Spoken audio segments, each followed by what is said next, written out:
No way. I need you frightened. I need you hopeless.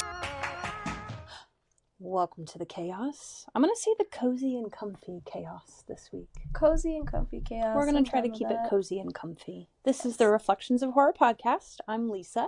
And I'm Kale, and this is the I Saw the TV Glow episode. So, this is our first A24 film that we're covering. Yep. Like a proper film bro. I love A24 movies. Yes. I have a ton on my roster that I'm like, that's a good movie, that's a good movie, that's a good movie. And eventually we'll cover some of those heavy hitters like Hereditary, Ari Aster, Robert Eggers maybe, etc., etc. But we decided to start here. Yeah. Because we felt like it, and we make the decisions. So. It's our podcast, and we do what we want. We do what we want.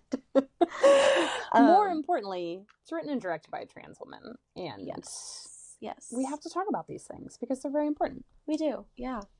This is a powerful one. I'm excited to talk about this one. We'll see if we can get through this episode without crying. Yeah, because life is heavy right now, and a lot is going on, and this movie alone can hit you hard. Yeah. And then I think with our current climate, it's extra heavy. Yeah.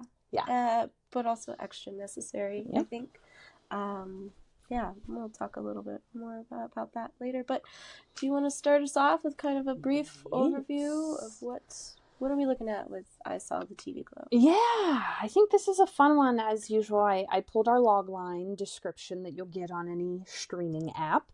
And their description was, a classmate introduces teenage Owen to a mysterious late-night TV show, a vision of a supernatural world beneath their own. In the pale glow of the television, Owen's view of reality begins to crack. Which, okay, fine. If you watch this at, I guess maybe face value, you could say, that might make sense to you. I think a lot of people that watch this, like, instantly were like, I think it is such a depiction of transness and just growing up and trying to figure out what's what and what you identify with and what you want to become, who you are, and even like where you come from and stuff too.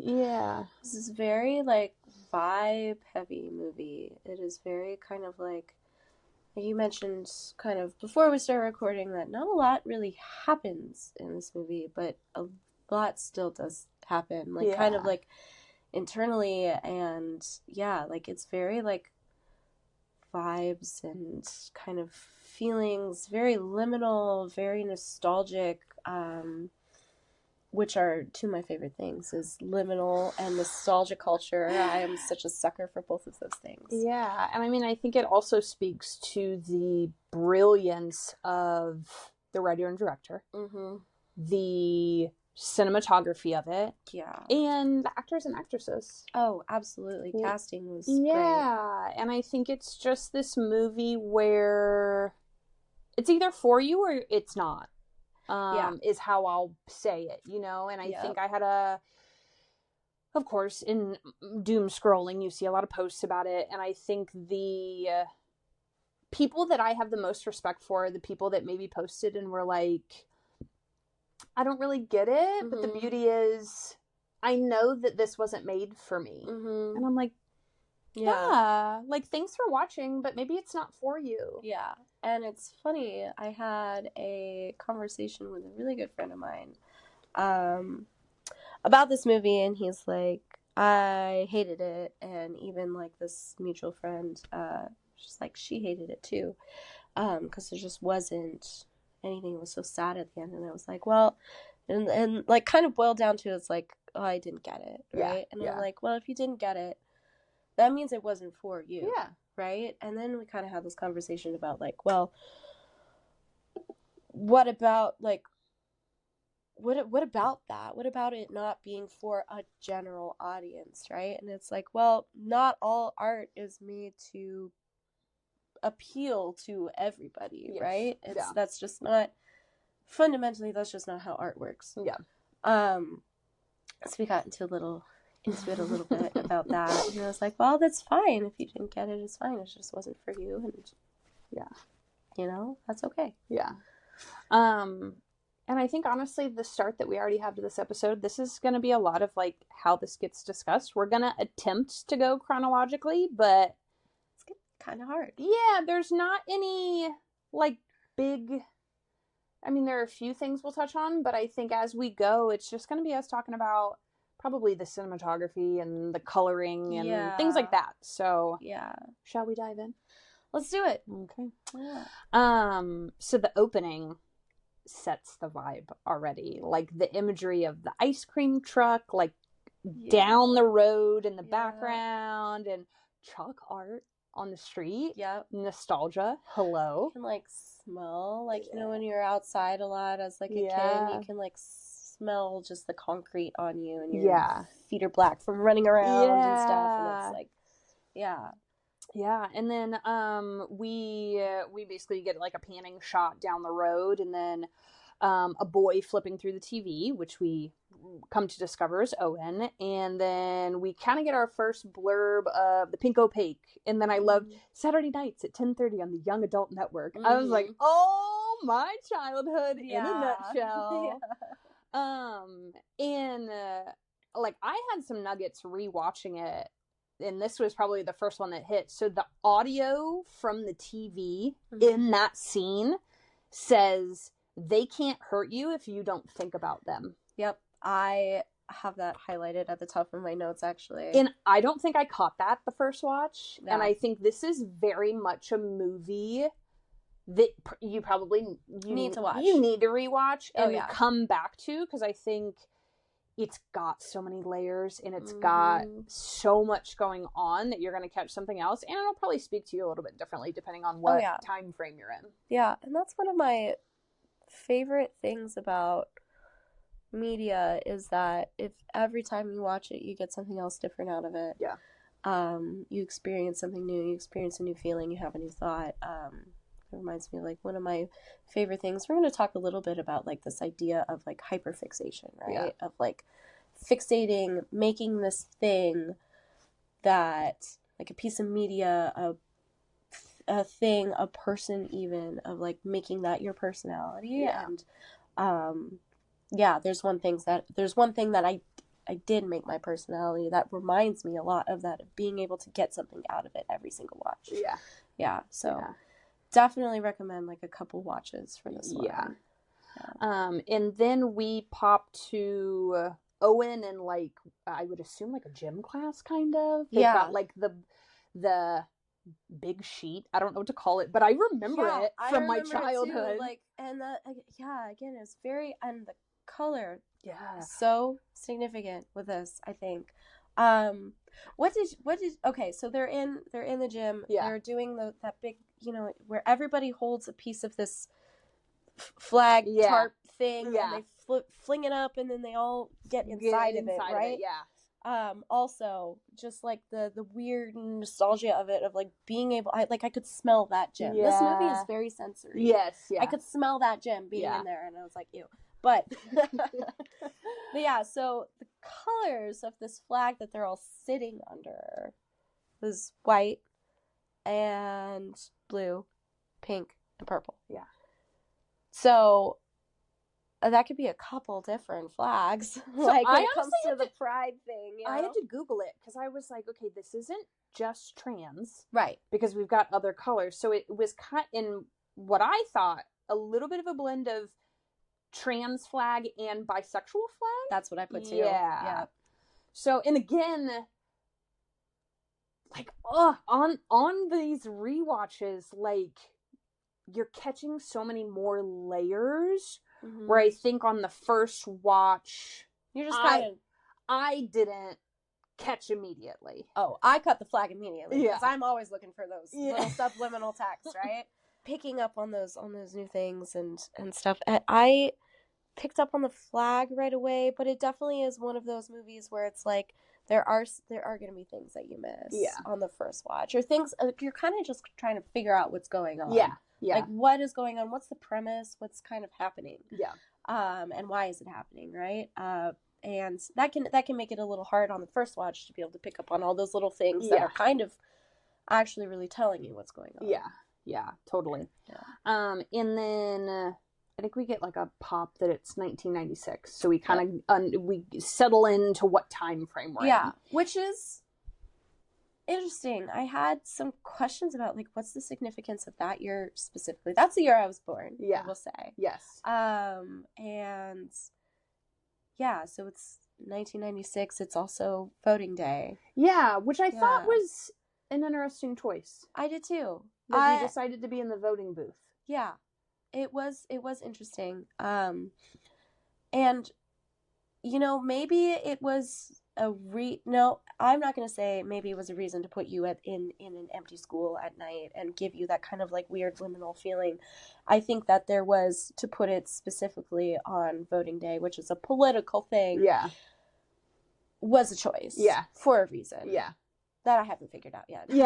Exactly. I don't know if in 96 was that Don't Ask, Don't Tell time frame. Right. I don't really know where we were at then, nor do I care to resurface it right now, but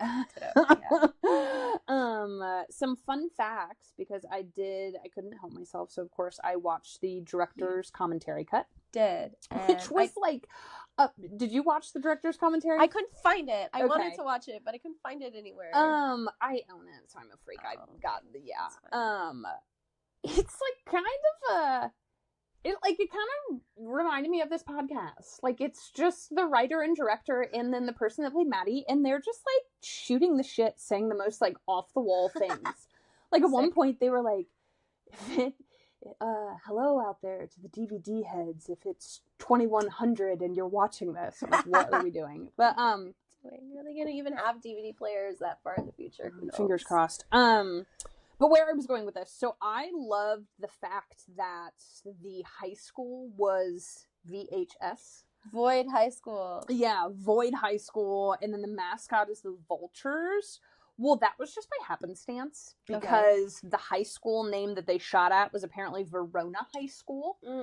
And they just didn't have the budget to rebrand everything. So the writer and director was like, I basically just like got in Google and Googled synonyms with the V and just came up with Void. And I was like, well, that is anticlimactic for me, but I mean, I guess it worked out. It is, because, you know, I'm the kind of person I'm like, I want to find meaning in everything, right? And especially like the idea of Void High School, like Void.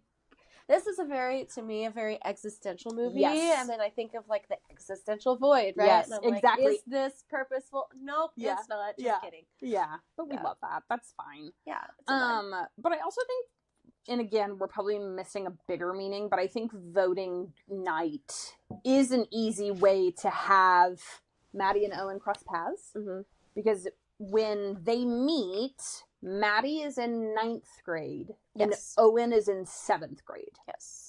So essentially, their people are voting, whatever, and then Owen kind of just like wanders off and encounters Maddie.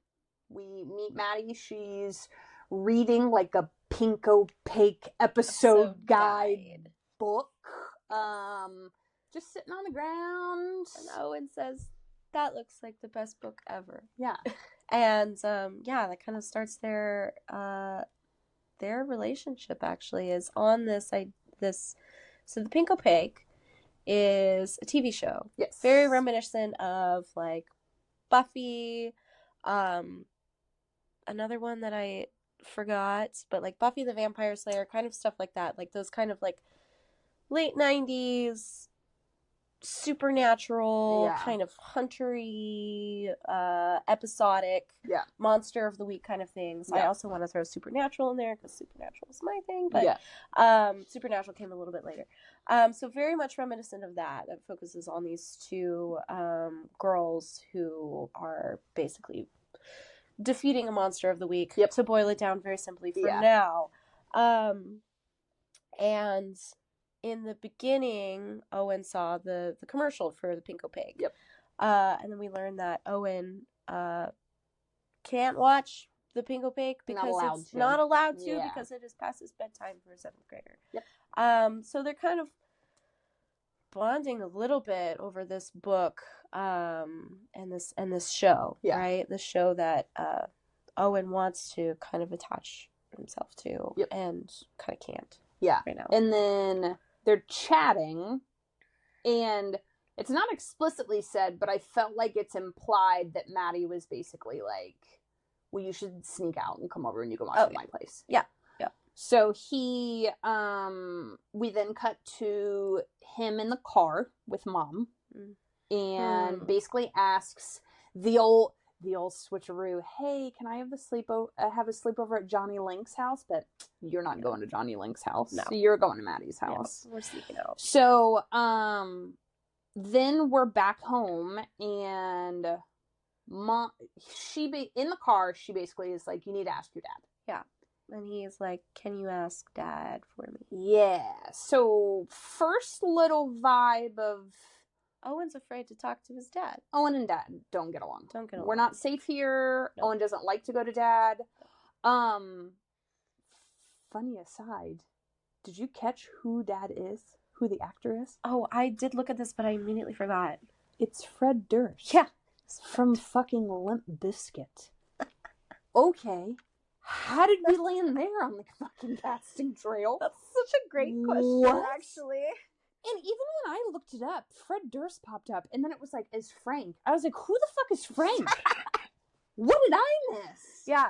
And then, honestly, the only way I really confirmed it and was really confident, in the deleted scenes, there is a scene they cut that's like Durst mourning, and it's just an extended shot of him on the couch when Owen comes home, and I'm like, okay, what is happening? Yeah. So I thought that was silly. It was silly. It was very interesting. Yeah, I got some thoughts on Dad that we'll get to in a little bit. Okay. That I debunked myself by looking on IMDb. Oh, yeah. Which I hate when that happens because I thought I was so right. Anyway. I know. Yeah, so Mom asked Dad, and there's this really interesting shot where Owen is sitting at the top of the stairs kind of listening. And that also, what this film does with these little ideas of putting you in like this weird childlike nostalgia setting is, I mean, I guess depending on your childhood, inherently unsettling. Yeah. That's a good way to put it. That's a really good way to put it. Maybe you look at that child at the top of the stairs and you don't understand what is that like, and then there's a large majority of us that are like, oh, been there, done that. Yeah. Exactly. And I really like that because I think this is definitely a horror movie, but it is different than, absolutely, the vibe is different than any of the other films that we've talked about so far, but it is also kind of one of those genre slippery kind of things. I like where this is going because I wanted to touch on this. Yeah. So you say it absolutely is. Yeah, I think it is. How so? How so? I think it is because of just that the unsettling layers that we're putting into it. Surface level, there's some pretty like horrific imagery and stuff, but I think also like at its level, I think it could be described as an existential horror. Yeah. Right? And you know, I didn't go to film school. I don't know the exact parameters of like what constitutes an existential horror kind of thing, but I think that we set those parameters. We do. You know what? It's our podcast. We do what we want, as we've already established. But no, I think that it definitely is. It is a horror. Just not like probably you would expect, but I think it's those existential levels of like just being alive and existing. Yeah, I was about to say horrific. My description would be the horrors of being a human being. Yeah. Oh yeah. Yep. Exactly. Yeah. Yeah. And that's my favorite kind of horror because it's just the one that scares me the most. Yeah, because we're all just trying to fucking survive at this point. Yeah. And I kind of like how this movie, like, we get a lot of, like, cut frames, kind of. Oh, yeah. So it's like we're at the top of the stairs, and then all of a sudden we're back to nostalgia, cut shot of like smoke rolling across the street in the dark night, and again the chalk on the ground. I don't know how she landed on using chalk for a lot of that imagery and the ghosts and whatnot, but I fucking love it. I think that's spot I love on. it too. It's great. It just adds, like, again, to that kind of very, I want to say, like, deep-seated, like there's some things that, like, just connect you so deeply back to, like, a previous time, right? Yeah.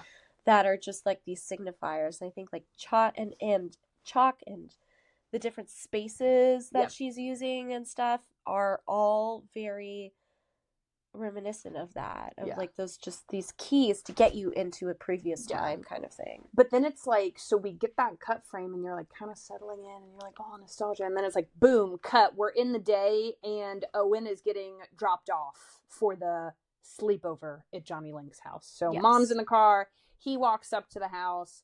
I love, like, why is the plot twist or the problem of every horror movie somebody has to have an inhaler, and the inhaler is gonna fucking come back around and be a problem? Chekhov's inhaler. It's just like Chekhov's pepper spray. Yeah. So he's like about to knock, and mom's like, do you have your inhaler? And he's like, yeah. And again, like, back to childhood, I find this scene hilarious because in no fucking world would my mother have driven off before that door opened. I would not have gotten away with the ploy the way that this played out for him. Yeah. Because he basically is like, it's fine, Mom, fine. Like, bye. And she's like, okay. And then, like, drives away. And I was like, no chance. Because basically she drives away, and I'm like, logistics of it, and again, I kind of like it because it took me back to my childhood. I'm like, okay, and she's driving down the street, so where the fuck are you walking to? Because my mother would have seen me in the rearview mirror and flipped like a U-turn. Yeah, I would not have pulled that off. But anyway, you're just not as sneaky as you could have been, I guess. Well, I was not a very sneaky kid. I was not very good with that. Like, the 2 times I tried to be sneaky, my mother fucking found out. So anyway, so yeah, basically she drives off, and then again, boom, cut shot. Now poor Owen wants to watch the Pink Opaque so bad. He is now trucking it in the dark, in the rain to get to Maddie's house. Yeah. He walks in, and so it's not explicitly said, but they did confirm this in the director's commentary. Maddie and her friend are playing MASH. Did you ever play that game? Oh, I hope some of our listeners out there understand. MASH was like, it was like... Oh, was that like... It was like, I don't even remember what it stands for, but it was like married... I forget what the A and S are, but it's like the house, and you basically, like, tried, what's your future gonna be? Right. And, like, she's, like, rambling off, like, boys' names for whatever. So I was like, oh, nostalgia again, checking these boxes left and right. And I just love how... One, they, like, don't really even acknowledge Owen, which I was like, oh, poor little kiddo. But they're, like, playing their game, and then it's, like, the Pink Opaque hits. Yeah. And I wrote it down as, like, it's a little bit of, like, the poltergeist effect. Like, the glow of the TV. And immediately they all stop, and they just sit down and watch. Yeah, immediately. Yeah. And then Owen kind of, like, comes in, settles in. And just kind of settles in on the floor. Yeah. And we get our first episode of Pink Opaque. Yes. Yeah. I think that Owen and Maddie's relationship is really interesting because it goes through that episode, and then it kind of cuts to Maddie's friend is out waiting for their after the episode ends. Yeah. And through it you can see that, like, Owen is totally engrossed in it, right? Totally, like, just, like, on board, obsessed already, first episode, with the wonder of, like, being out of, like, the parents, like, hovering and, you know, watching this thing with this other person. The episode ends, and then Maddie's friend is out smoking distinctly a Black and Mild. It was, like, such a good touch. Yeah, and Owen's, like, kind of watching her through the basement window, and Maddie's like, you can go join her if you want. And Owen doesn't really want to, and then they kind of settle in for the night, right?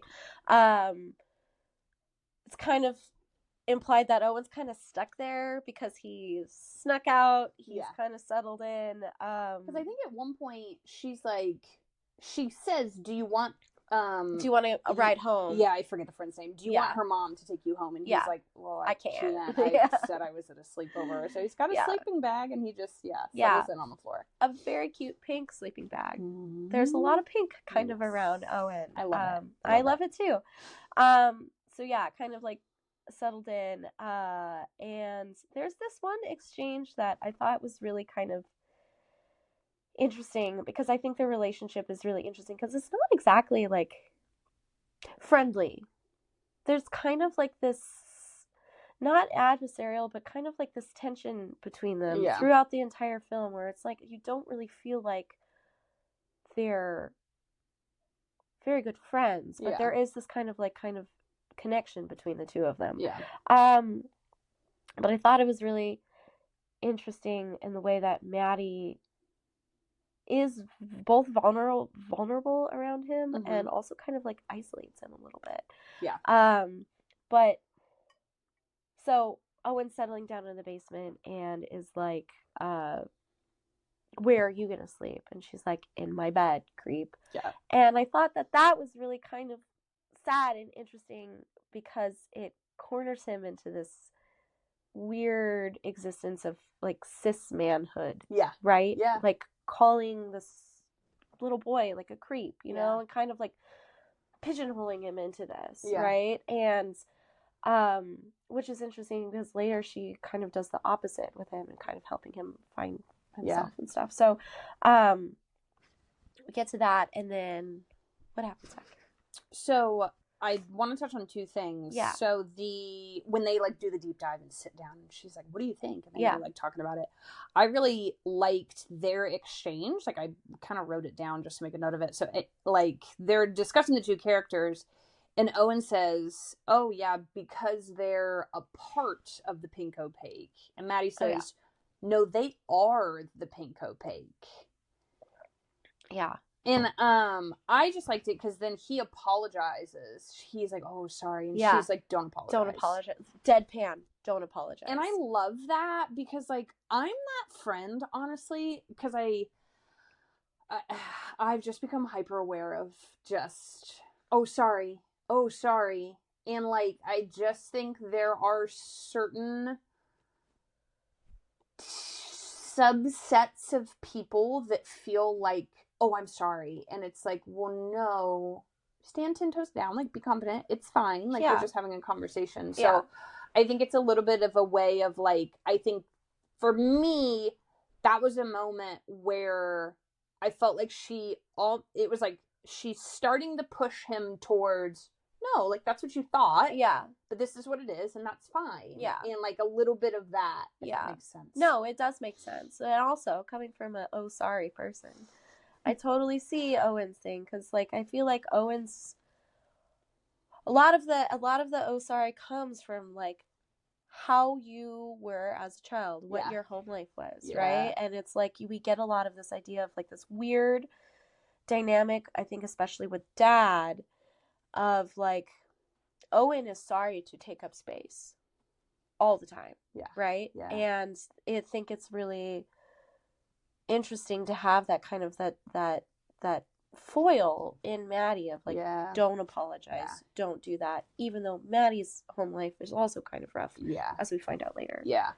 And also another side note, so your first watch through, did you catch and register the fact that the bad guy's name in the pink opaque is Mr. Melancholy? I did, yes. And melancholy means a feeling of pensive, deep sadness, typically with no obvious cause. Okay, yes. I mean, I didn't know the exact definition, but I knew what like melancholy meant, right? So where are you going with this? Well, I don't know. I just like, I'm obviously familiar with the word melancholy. And then, I don't know, this watch through, I like Googled it to get the exact description. I was like, oh, such a play on words in this queer trans movie to make the bad guy in the show sadness. Yeah. And The typically with no obvious cause punched me right in the gut. Yeah. Yeah. Because I think as queer individuals, you can just go through spans of time, we can say, where like you're just exhausted or you're really sad and people are like, what's wrong? And you're like, I don't know, but I don't feel good inside. Yeah. It's really all you can say.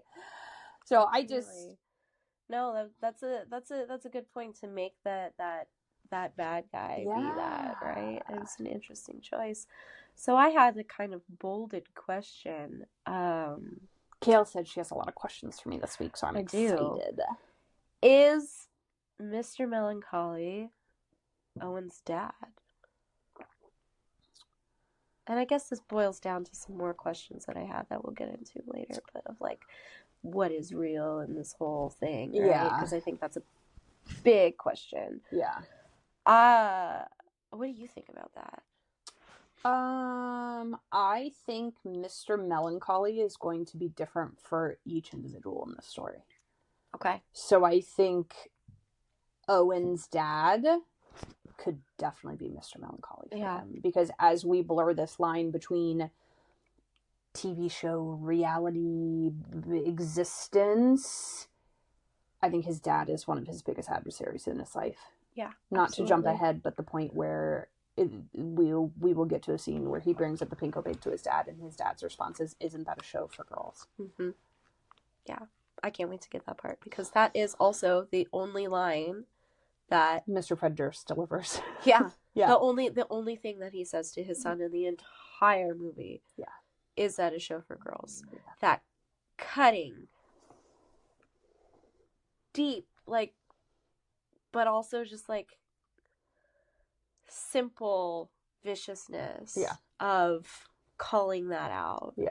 And like attacking, both like infantilizing and attacking like this idea of Owen's like masculinity and stuff, and that being the only thing that he says to him through the entire film is a crazy choice. Like a brilliant, great choice. Yeah. But also just like, man, that shit hurts. And I think it sets a clear tone of what role dad plays in his life. Yeah.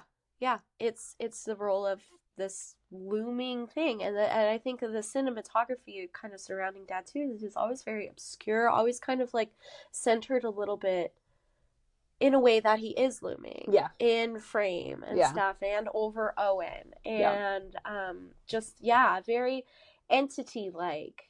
Before we get to, I call it Act 2. So before we jump to 1998. Yes. My last little note was, and I did not catch this on my first watch through. I think this is the scene where Owen might be walking back from her house. Like, I think it's the morning. I even made a note, literally underlined it and bolded it. 21 minutes into the movie, young Owen is walking after the sleepover, and the screen dissolves into Isabel from the Pink Opaque. Mm-hmm. And I was like, the director is hitting you in the face with this. And I did not fucking catch this. Yeah. Yeah. It's, again, that's like those little sprinkles that you get throughout the entire movie. And I love when movies do this because that's what gives it so much rewatch value. Yeah. Yeah. And being able to go back and pick out those things of like, this was right in front of me the whole time. But I was still just in the experience that I wasn't, trying to pick out everything. But it was, and what a really kind of beautiful transition, because it was like there wasn't a lot of dread in that scene. It's just Owen and Isabel walking and existing. Yep. And then we're kind of walking into 2 years later. Yep. Owen's in 9th grade now. Yep. 1998. And things have changed. Yeah. So Owen is at the carnival with Mom. Yes. And Mom is clearly sick. Yeah. She's got like a head wrap on, and she just looks a little sickly compared to earlier in the movie. Yeah. And then they finally sit down and kind of have an overt conversation. it's a teenage conversation, Yes. right? Where mom's trying to get him to open up. Yeah. Hey, I know I'm sick. This might be scary. Like, how are you doing? And he basically like does the old spit on the cotton candy, which I was like, blue cotton candy. Yes. Too. Yes. It could have been pink, but it wasn't. It was blue. So nostalgia. And then to the scene we were talking about, then our next scene is in the car with mom and dad and asks, and isn't that a show for girls? So Owen's asking again if he's able to watch the Pink Opaque. Comes on at 10:30 p.m. His bedtime is 10. And if he's in 9th grade now, he's like, no one in 9th grade even has a bedtime anymore. Why can't I watch this show? Isn't that a show for girls? Cuts the whole thing down. Shuts it down. Shuts down everything. And it's just this, again, like that oppressive kind of feeling like I get from the next couple shots, the next couple scenes of like Owen and his mom of like I feel like they're both so miserable around this man. Which I find really powerful. And then, so we kind of learn that because Owen can't watch it, it's not allowed to watch it,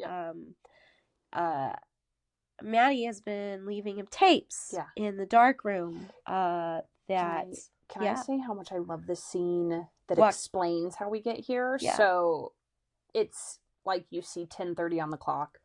Owen's in bed, and Owen rolls over and talks directly to the camera. I don't know what it is, but I am obsessed with movies that allows characters to talk directly into the camera, directly into the audience. I love that. I'm glad you brought that up because I did want to talk about that because I was wondering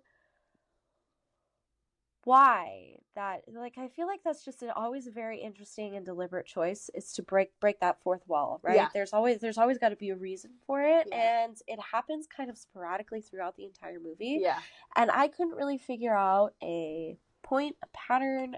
Well, not that there's not a point, but like a time point. Yeah. Of like why we've made that switch at this time in particular to start narrating the story. For me, it helps me connect to that character. Oh, yeah. We are now besties now. He's talking to me. Yeah. I am on my couch, and Owen is telling me what is happening in his life.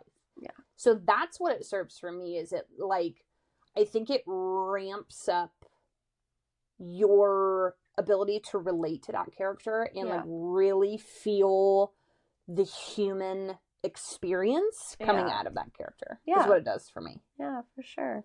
And it's right between that he first narrates right between the car scene where we have dad and stuff, and then right between this really, really interesting hallway scene that cinematically I just love. There's this really kind of like punchy, interesting, like upbeat song that's playing as he's wandering through these mostly empty hallways in the school, and as he's walking in bright pink, there's scrawls of these notes that Maddie has left him. Love that effect. Love that effect. I love it too. Such a good touch. I love it so much. And you know what was really interesting is that in my first watch, I'm trying to read everything that's on the screen, right? Yeah. And I'm missing all of the like school catchphrases and stuff that are on the walls as he's walking through this hallway. What I've found really interesting about this scene is that it feels like, given the soundtrack, given kind of this like punchy nature, is that Owen should be walking, like you see in so many other like kind of high school based movies, as they're walking through a hallway and it's full of other people. Yeah. Right? And you don't get that. It's so true. I didn't even think about that. Yeah. It's very like, there's a couple smattering of people like kind of around, but it's all very isolated, and it's just Owen. Yeah. It's just Owen with these notes that Maddie's leaving him. And I think that really highlights this fixation that he's developing on the Pink Opaque. Yeah. Like, this is his world, right? Yeah. Like, he doesn't have a ton of people in his world. Yeah. He has this thing and this person. There was a really interesting, let's see if I can find it again, which I don't know if I can. There was an interesting, like, did you make a note of the board that says "to thine own self"? Exactly. That's true. Yeah. Twice. You see it twice. You see it in the beginning of the hallway shot, and then you see it at the end of the hallway shot too. We see you, Jane. Jane's the writer and director. We see you. Yes. We're on to you this time. Exactly. The walls are literally screaming this at him. And to your point, when he's walked down the hall, I did love it's the coloring and the theme that matches the movie, but I just love the fact one side is pink and one side is light blue. Yep. I was like, love that. I have that in my notes too. It's so good. So then we're kind of getting like Owen experiencing watching these tapes and stuff. So the first one is he picks up and watches a rerun of the pilot episode. And I think it's at the very end, he says, I don't even have my learner's permit yet. How can I have a destiny? Dang. Let me just let the goosebumps go over my body. That's good. That is a lot, and that is so fucking true. Yeah, it is. And I think that's so much of, like, in high school, it's just the start of, like, the societal bullshit. Yeah. Where are you going to go to college? What are you going to major in? What do you want to do with a job? Blah, blah, blah, blah, blah. Yeah. Bitch, I'm, like, 15. What are you talking about? What do I want to do with my life? Yeah. 5 years ago, I was, like, 10, you know, still believed in the tooth fairy. What are we talking about? So I felt like that line was really poignant for him. I did too. And there was also, so in the pilot episode of the Pink Opaque, just to kind of give a little background on the show, like this Buffy like kind of show. It's these two girls, and they only are able to battle these monsters on this thing called the psychic plane. Yes. So only in the pilot episode are Isabel and Tara, the two main characters of the Pink Opaque, right? Meet, right? They only meet together in that one pilot episode. And while so Tara kind of acts as this like guide into this thing, as introducing Isabel to this this idea of like Mr. Melancholy, the big bad. This monsters, kind of the idea of the psychic plane where they can communicate and they can feel each other through this connection. And like Isabel is kind of coded as this like kind of like fearful, kind of just like not as experienced in this whole world as Tara is. At one point in the movie, I think Maddie describes her as a scaredy cat. Yeah, like Isabel is a scaredy cat. Isabel's a scaredy cat. Tara is kind of this guide, which reminds me of Maddie a lot. I was about to say, does this sound like Maddie and Owen? Yeah. Anyone else listening? There was this one part when they're together in the pilot episode where Isabella was like, what is happening to me? How do I know these things? And Tara goes, you're like me. And that is like, I just wrote in my notes, I'm like, that is queer seeing queer, right? Sometimes it literally takes one to know one to be like, oh, I see you. I see why you know these things. And it's like, you know, those TikToks where it's like, it's a plot driven, it's character development, right? Where you see this one person having this one experience, and you've had that experience and you're removed from it now, and you see them going through it, and it's like, you just have to do it. You just have to go through it, right? Girl, that is literally the queer experience in a nutshell. Yeah. Speaking as, I feel like I have finally transitioned to the old lesbian. Like I'm now on the other side. Yeah. I'm married. I have a house. We've done this. When I see a baby gay coming, come here, honey. Come here. It's going to be okay. This is what it is. Yeah. And you're going to make it. Yeah. You're going to make it. It's going to be okay. More on the Pink Opaque, or can I jump back into our timeline here? Okay. So as he's watching the rerun of the pilot episode, I love the little touch of he hears keys jingling and he rips the VHS tape right out of the TV. Oh yeah. If you lived in a certain type of household, you understand that moment. You Yeah. understand that moment 1,000%. That hypervigilance, right? I'm not supposed to be doing this, and I cannot let my parent catch me doing this, or I'm gonna see the backside of something. Yeah. Yeah. Exactly. And then we cut to school, and we're on the bleachers. Maddie's there. Owen shows up. He's in a pink long sleeve shirt. Love this. Did you catch? I feel like almost every time we see Maddie and Owen, like the first cut is always a bit wider and there's always a big gap space between them. Yeah, it starts when they first meet. Yeah, and it is carried through. And it's definitely a motif that like kind of follows through. Yeah. In this scene is a bit of a heavy conversation. It's our first one where you're either gonna get it and it is gonna hit you like a ton of bricks, or you're gonna watch it and be like, what the heck are they talking about? For this podcast, I obviously have to do the Googling and I read some things. And I have this new habit of like reading reviews. Oh yeah, okay. How's that going for your brain? Horrible, because obviously like I see the 5-star ones and I'm like, oh, they get it. And then I'm like, oh, a 1-star. What did this idiot have to say? One of them was like, Owen is just so sad and doesn't prove a purpose. What? Squinting and cocking my head right now. It's what like, are you talking about? Just say you didn't get it. Yeah. Just say that. It's okay. Leave Owen alone. I'll fucking kill you. Fucking same. I have a lot of feelings about Owen, but especially in like this era Owen, I'm just like this little guy. Yeah. This little person who's just like so just like sweet and like reaching for this connection and stuff and doesn't know how. I think there is a lot of kind of like autism coding and stuff in this movie too.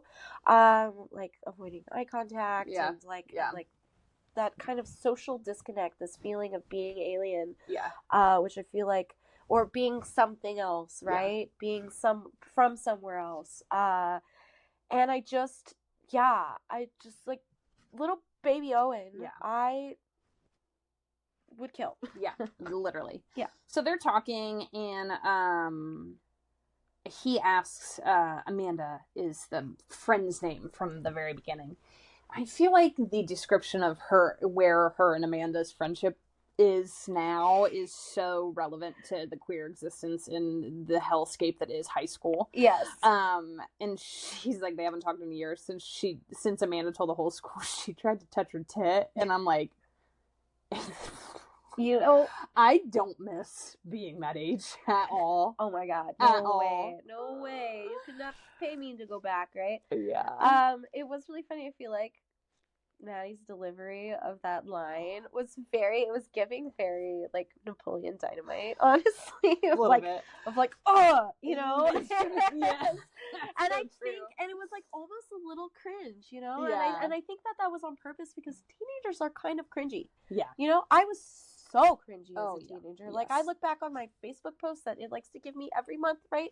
Of like, this is what you posted in 2011. And I was like, I would rather die than read this again. Thank you. I was smart enough that after college, I actually deleted my Facebook and I started new. Yeah, that is smart. I'm glad to avoid that. That is in the depths of Meta's data that they have on me, but it is not hopefully getting circulated anywhere. But who knows? Maybe it is. But I liked that bit though, because I think like like these are kids. Kids are cringe, and and Napoleon Dynamite is nostalgic too. It is. You know, I feel like it fit. Yeah, and I think it also just shows a little bit that they're well, at least Maddie is growing into her queerness and actually owning it and identifying as it. Yes. Because he asked to come over and watch the Banker Pig, and she goes, "You know, I'm a lesbian, right?"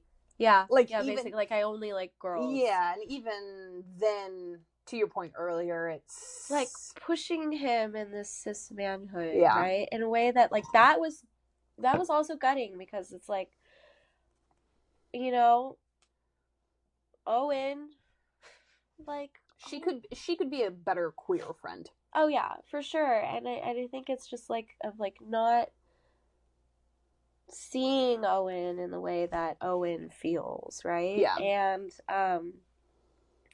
it's that this whole scene just really kind of like fits in a really sad way, because, you know, I only like girls, I don't like boys, and then we start talking about like, well, what does Owen like? Yeah. And you can see this kind of like visible discomfort and like not knowing of like, and Owen goes, it's like, well, I like TV shows. Yeah. I don't know. I thought that was such a cute line. It was so cute. And I think it's also really powerful because it's like, well, how are you going to figure out what you like when you don't even know who you are? Yeah. You know? Yes. And I think that just says that. And right before kind of Owen goes into this powerful monologue, there's a weird split flash over the screen, and I could not get my computer to pause at the flash, but there's something cut in that scene for like a split second. Oh, I think I missed that. Yeah, I replayed it. I went back and rewound it like so many times, but I could not get it to pause on that because it is just a flash. And I'm so curious to see what it is. Kudos to any listeners that can confirm what it is. Please and leave it in the comments because you would be doing your contribution. I missed that. Yeah, I you know, it's right before Owen talks about kind of what it feels like to be Owen. So I made some notes of that monologue. Did you write any of it down? I wrote it all down. Yeah. The two blurbs that I pulled that I was like, oh, my sweet little baby. And they're like, when I think about that stuff, it feels like someone took a shovel and dug out all of my insides. And I know there's nothing in there, but I'm still too nervous to open myself up and check. And I know there's something wrong with me, and my parents know it too, even if they don't say anything. Yeah. I think that's a little bit of that age where you're existing in your parents' house and you are trying to figure your own shit out, all the while being afraid of what your parents are going to think of that. Yeah. And all of it goes unspoken. Yeah. Yeah. And like, how many people have felt like that? And Owen asked that, do you ever feel like that, to Maddie, right? And how many people have felt like that and not been able to articulate in such a way? That's what, easy one of the best lines. Yeah. I think. And then I love that Maddie goes, well, maybe you're like Isabel, afraid of what's inside you. Yeah. I just love this movie. I'm so glad I'm cozy. And I love it here, and that's good because I haven't felt that way recently. So I'm just happy to be here with you discussing a wonderful movie. Me too. Okay, so we get another shot of Owen walking to Maddie's. Yes. Because we're watching The Pink Opaque. We're together. We're going to watch it together. For the first time in like 2 years, right? Yeah, so they're together. And they're back in Maddie's basement in the glow of the TV and the glow of this fish tank and stuff too. And they're watching the scene where Tara, kind of the Maddie mirror in the Pink Opaque world, has this very badass scene where she's going after a monster with an axe. Yeah, right? Buffy style. Very basically. Buffy style. And it cuts back to Maddie, and she's watching, and you hear the sound of the creature being axed and stuff, and Maddie is like crying, sobbing. Yeah. And I wrote in my notes, I'm like, because I was kind of flipping back and forth with pronouns and stuff to use for these characters because they're both very gender. It's very kind of tricky to. We kind of discussed this a little bit of like, we did not address this at the beginning of the episode like I was supposed to. We were trying to figure out kind of what pronouns to use for the both of them because the actress that plays Maddie is non-binary. Yes, they them pronouns. Yes. Also, the director uses they them as well. Oh, sorry. No, it's okay. We'll cut that in somewhere. But so they them pronouns. I think Justice Smith uses he him, but there's this whole idea of like, well, do we address Owen as she her, even though Owen never really came out or let himself feel like himself throughout the entire movie, right? So we kind of settled with kind of their perceived gender, she her he him. Anyway, Maddie wanted to be Tara so badly, like she wished she could have Tara's power, and that's what I saw, because it's kind of implied that Maddie has a very abusive relationship with her stepfather. Yeah. Because later in this night, we hear him. Yes. Yeah, we hear him in that kind of way where you hear yelling through another room. And you know he's not a nice man. Yeah. Yeah, basically. Yeah, exactly. I was just going to touch on, this is where she gets emotional watching that, and later in the night they do the whole he's getting into a sleeping bag and whatever. Yeah. And this is the first time she's on the stairs telling him, I have to get out of this town or I'm gonna die if I stay here. Yeah, I can't tell you how, but I'm gonna die. Yeah. And did that radiate with you? Because it radiated with me. Oh, for sure. That, because Owen, Maddie is like, I gotta get out of here, I'm gonna die, and then Owen's like, well, I'm gonna have no one to watch the Pink Opaque with, right? And that, again, it's this idea of fixating on a thing, because really you're fixating on a person, right? And this thing reminds you of that person. And that feeling of, like, abandonment of, like, this person is going to, like, please don't leave me. Because then all I'm gonna have is this thing. And, I was like, that was really powerful for me, too. And, like, I reflected on this, though, because I think my experience is interesting in the way where, like, I mean, I grew up in Columbus, Ohio, which is a bustling city. It has a very good gay nightlife culture. I had this, like, ironic experience of, like, I remember in high school being like, I need to get the fuck out of here. Like, I need to get out of Columbus. I need to go somewhere else. And I don't know if it was me trying to get away from, like, Ohio State football and, like, this very, like, I was living in this, I was in an environment where had I sought the right friends and community, I could have had a very good gay support younger. But I didn't. I was very much in a sports world and a hetero world and whatever. So I think I saw that and I was like, I need to get out. And then ironically, I went to the South and made it so much worse for myself. And had experiences of having people yell homophobic shit at me during games and, like, all of this stuff where ironically then it flipped and I was like, I need to get out of the town that I'm going to college in and I have to go home to the people I've found to coexist with. And I just fell into friendship with a young gay boy, and there I was at the lesbian club, and here I am decades later, a big fat lesbian. So, shout out to that experience. But, like, just to say, I think different people have different relationships with their hometown and being like, this place is gonna fucking eat me alive if I don't get out, basically. So I don't really have, like, that same connection to, like, hometownness, and I think that's why I kind of identify really strongly with Owen and this connection that he has to this show.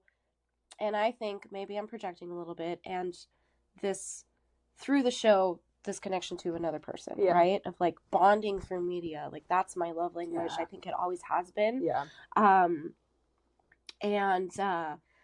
I saw myself so strongly in that I was annoyed. I was like, I have been there where this person makes me think about things in a different way, makes me see things in a different way, and we both like this show or this thing or this music.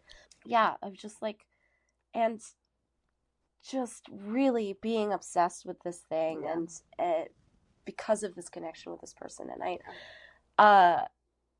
it's hard. It's hard to almost to articulate and to talk about, right? Because it is a very, like, vulnerable thing.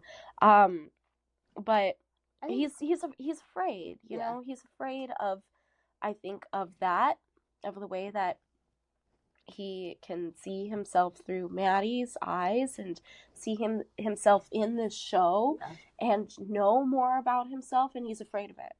And I think that is a huge theme of the whole film, is that Owen, for all of his, like, sweetness and we want to protect him, Owen is a coward. You know? And I think getting a coward's story is so interesting because so many narratives follow this hero's arc, right? Of this person who's like, you're gonna persevere, you're gonna conquer the thing, you're gonna fight the monster and stuff, and you never get the story of the coward, who doesn't do any of that.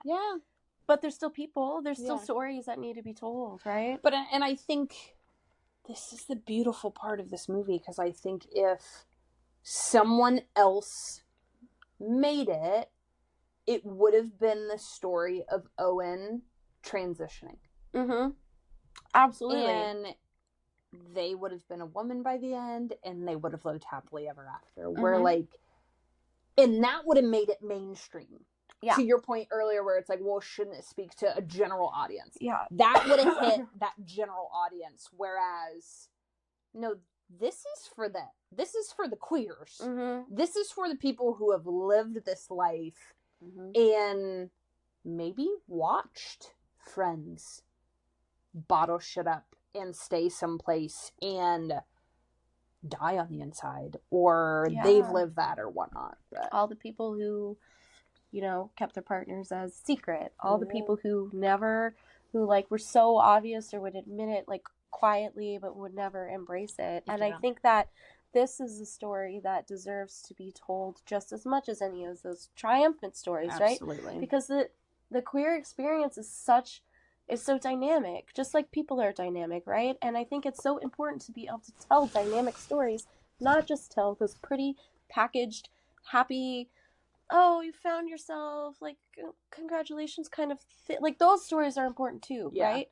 But I think it's also important to show that pain and that imperfection and that cowardliness and that ugliness that exists in queer people just as it does in everybody else. Because I think part of the issue is people that are having that experience, the worst part of that experience is isolation and thinking you are the only person that has lived this existence. Whereas, as queer individuals, we're like, come on in here, you want me to tell you about this time? I think all of us can share those experiences of, that moment of feeling a little lost. Absolutely.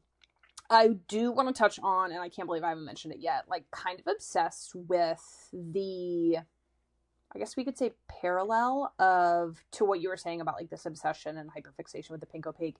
And I think in my brain, I was like, this is perfect for the queer experience and us latching onto horror movies. I Absolutely. think there are so many horror movies that the queers have been like, oh, this is for me, honey. This is for me. So I thought that's what resonated with me, is how our community turns to horror to find comfort and connection. And connection and seeing yourself in something too, I think is really powerful, because I think, I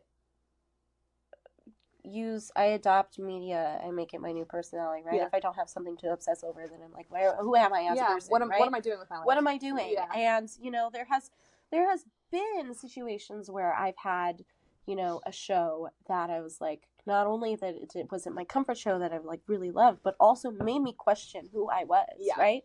And it's ridiculous. The one that made me question my entire gender journey is Jackass.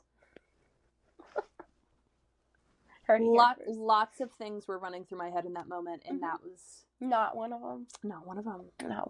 You just want to be one of the boys, and I think that's hit in the nuts. I think that's kind of what it was. Okay, so my fucking love that for you. Yeah, my gender journey started in really kind of solidified in my brain in 2020. Okay. At home, my one good friend started watching Jackass, and I was like, okay, I'll start watching it too. And because that's the kind of relationship they would have. Also, I guess, just in case we have any listeners that are too young to know what Jackass is, which haunts me to say out loud, but this was a fucking classic TV show on MTV, and it was good old Johnny Knoxville and Bam Margera and Steve-O and the boys. Yeah. Just doing bro shit, the most ridiculous, like, staple your nuts to the ground type stuff, like, just off the wall stunts. Yeah. So, and it was just to paint the picture of where we're at. Yes. And so I was watching because my friend was watching it, and it was really funny because my straight friend was like, "Are you gonna watch the new Jackass movie was coming out in theaters, right?" Male or female? Straight. Male. Okay. It's like, "Are you gonna watch the new Jackass thing?" And I was like, "No, I'm not a 16-year-old boy," right? And then I started watching the show, and I also started doing a little bit of drugs, just weed, but just dabbling, right? And so I would like watch it, and then I was like, realized I was thinking way too hard about this feeling of nostalgia that I would get, as nostalgia for something that I never had. Ooh, interesting. It's nostalgia for something that I never got to experience, right? Of just watching the most privileged people in our society just be idiots and not care. Yeah. And just like, I kept thinking about it, and I would write about it, and I was just like, kind of came to this realization. I was like, I don't think those are cis thoughts to have. So yeah, Jackass and Weed started my gender journey of like figuring out that I wasn't just a cis woman. Thank you for sharing that. Yeah, it was pretty ridiculous, but I love that. Yeah, it's good. Anyway, going back to finding yourself and seeing yourself in media, Owen kind of slips in and out of this pink opaque obsession. Yeah. And Maddie disappears. Yeah.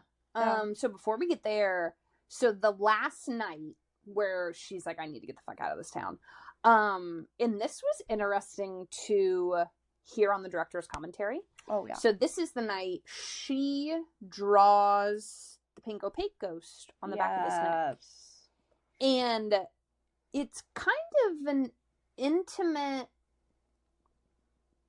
moment. Yeah. With no sexual touchy-feely diddly stuff. But it is very intimate. It's very vulnerable. They even joked on the director's commentary of, like, making sure they had an intimacy coach on set for this moment. And, like, wow. They were joking about it, but, like, they were trying to get at how they wanted this to feel intimate, and I think it very much was, and it made me want to get a pink opaque tattoo on the back of my neck. Yeah. But so basically, she draws that on the back of his neck, and this is the first time I feel like we see what we were talking about when we have seen them up to now. There's distance. There's always a gap. We're wide, and like this is the night that goes away. Yeah, because we see that moment. She's writing, and she's like very delicate with him. And then they actually fall asleep together on the floor. Yeah, yeah. And she then is like, you need to pack an overnight bag, and we're going to leave on Saturday or something. Don't tell anybody. Yeah. Don't tell your mom who is sick, possibly dying. Yeah. And he panics and is like, I can't leave. And actually, I thought this was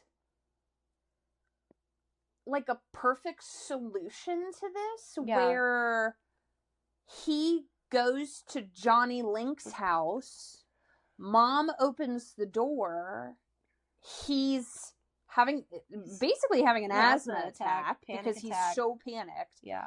And he's like almost crying, like you can hear it in his voice, and he's just like, I've been lying, I've been saying I'm like, he rats himself out in panic. He's like, I've been lying to my parents, and I've said that I've been sleeping here, and I'm not, and I've been at Maddie's house, and Maddie wants me to leave, but I can't leave. You have to tell my parents so I get grounded. Yeah. Yeah. Like you have to tell me dad. Dad specifically. So, and just before that, there's the scene where he is scrubbing the mark that Maddie drew off the back of his neck to the point where it's raw. Yeah. Like it cuts to seeing over his shoulder, talking to Johnny Link's mom, and you can see that it's just rubbed raw. Also, just a moment of nostalgia, the pen she used, the pink like jelly. Yeah. I was like, oh, my childhood in a nutshell. Loved those pink little jelly pens. I know, they're just built different.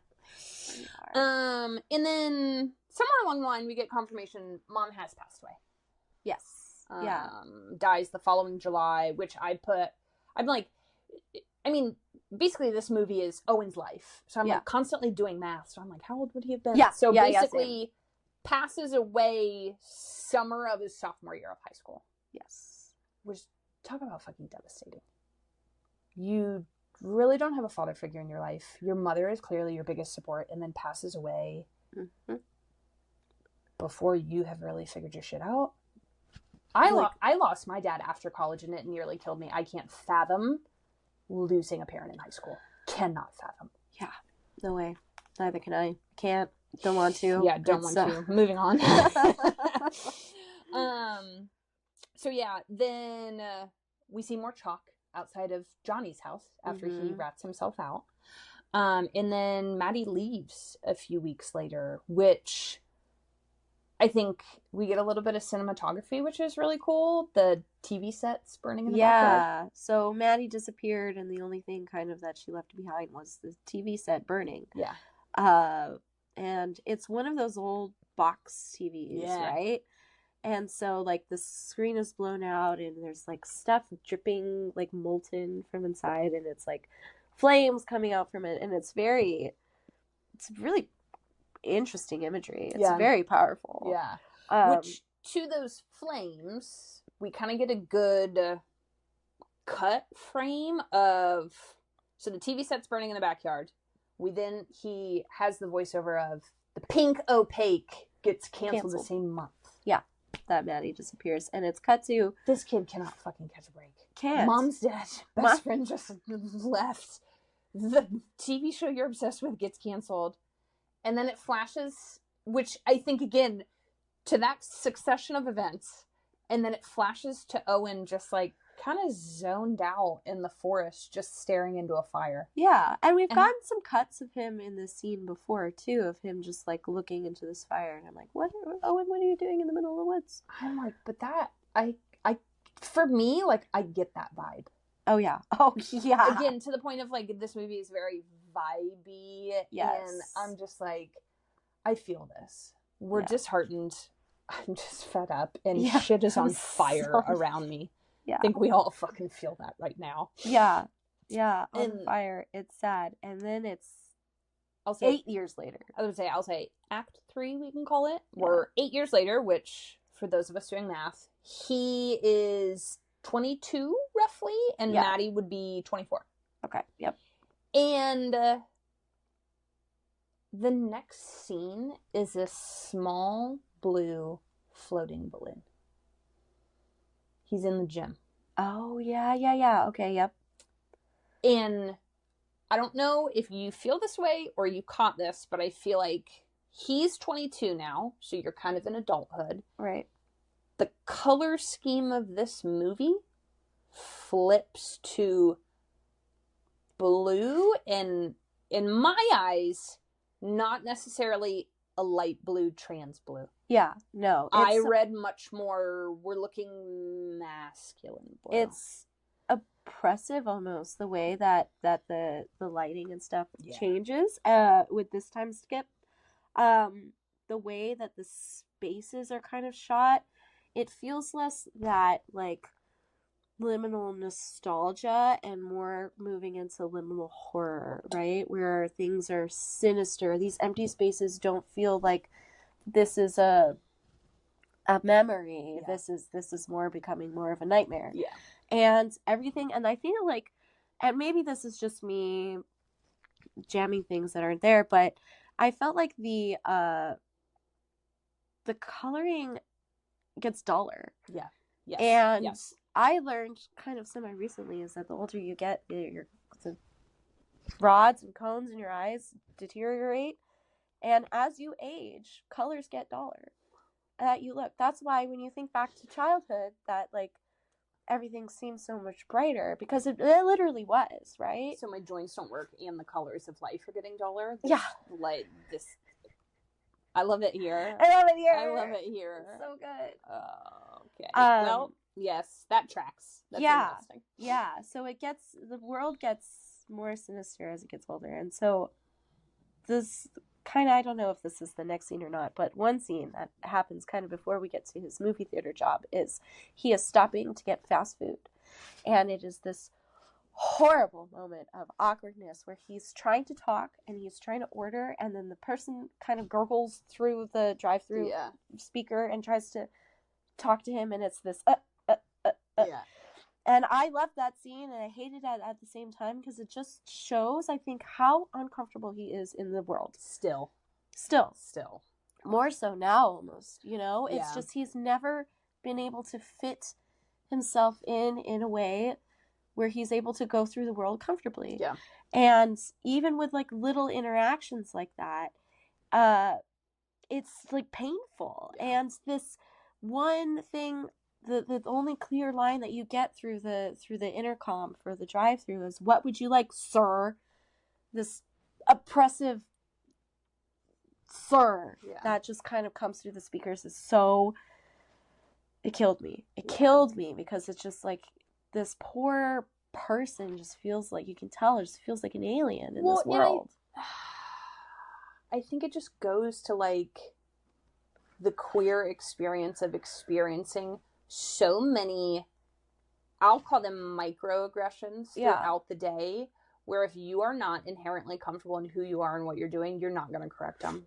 Oh, absolutely not. And, like, I'll overshare. I mean, it's probably hard to tell now because I am such a big old lesbian. I love to own that, and I love to talk about my fucking wife and how big of a homo I am.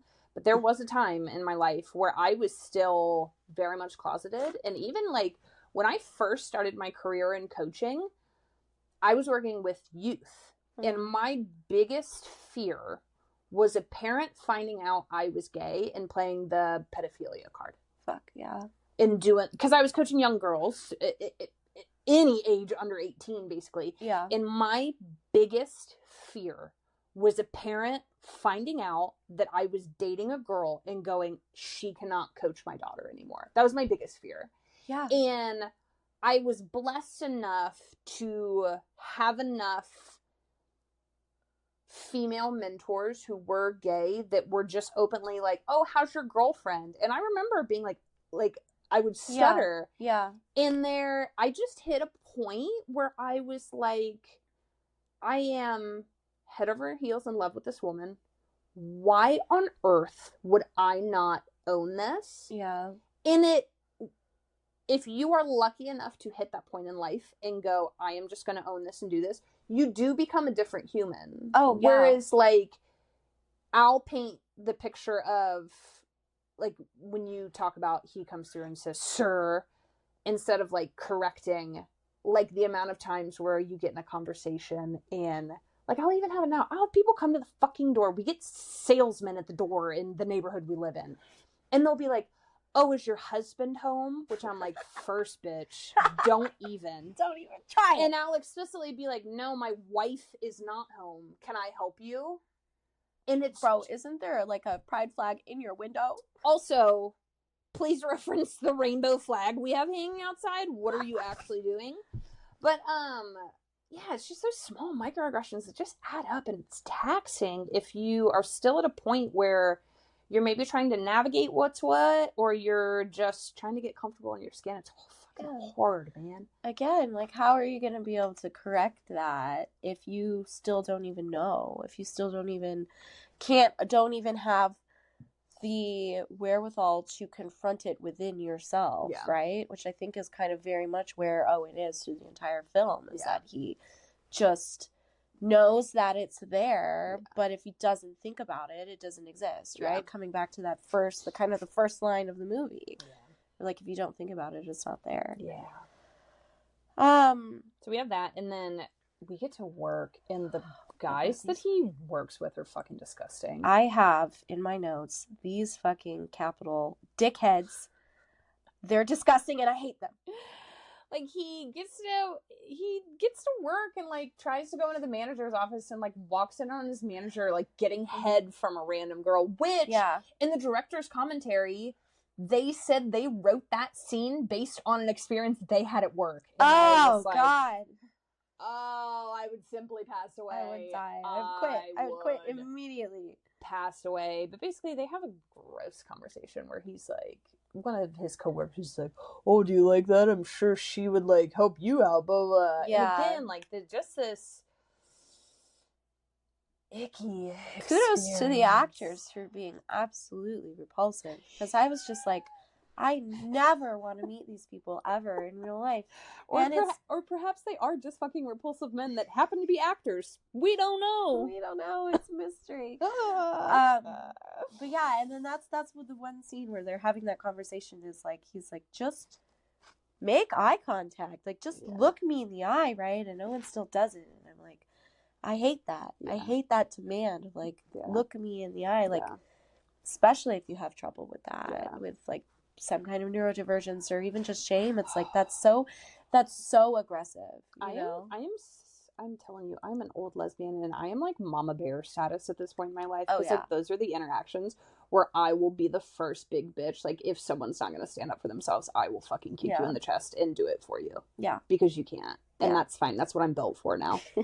I've walked many miles. I am where I am, and I will hurt individuals for other people that just get bullied, especially the baby queers. Yes, that is a joke for legal purposes, but fuck around and find out. In Minecraft, it's a bit. It's just a bit. It's fine. It's a bit. Yes, we'll go with that.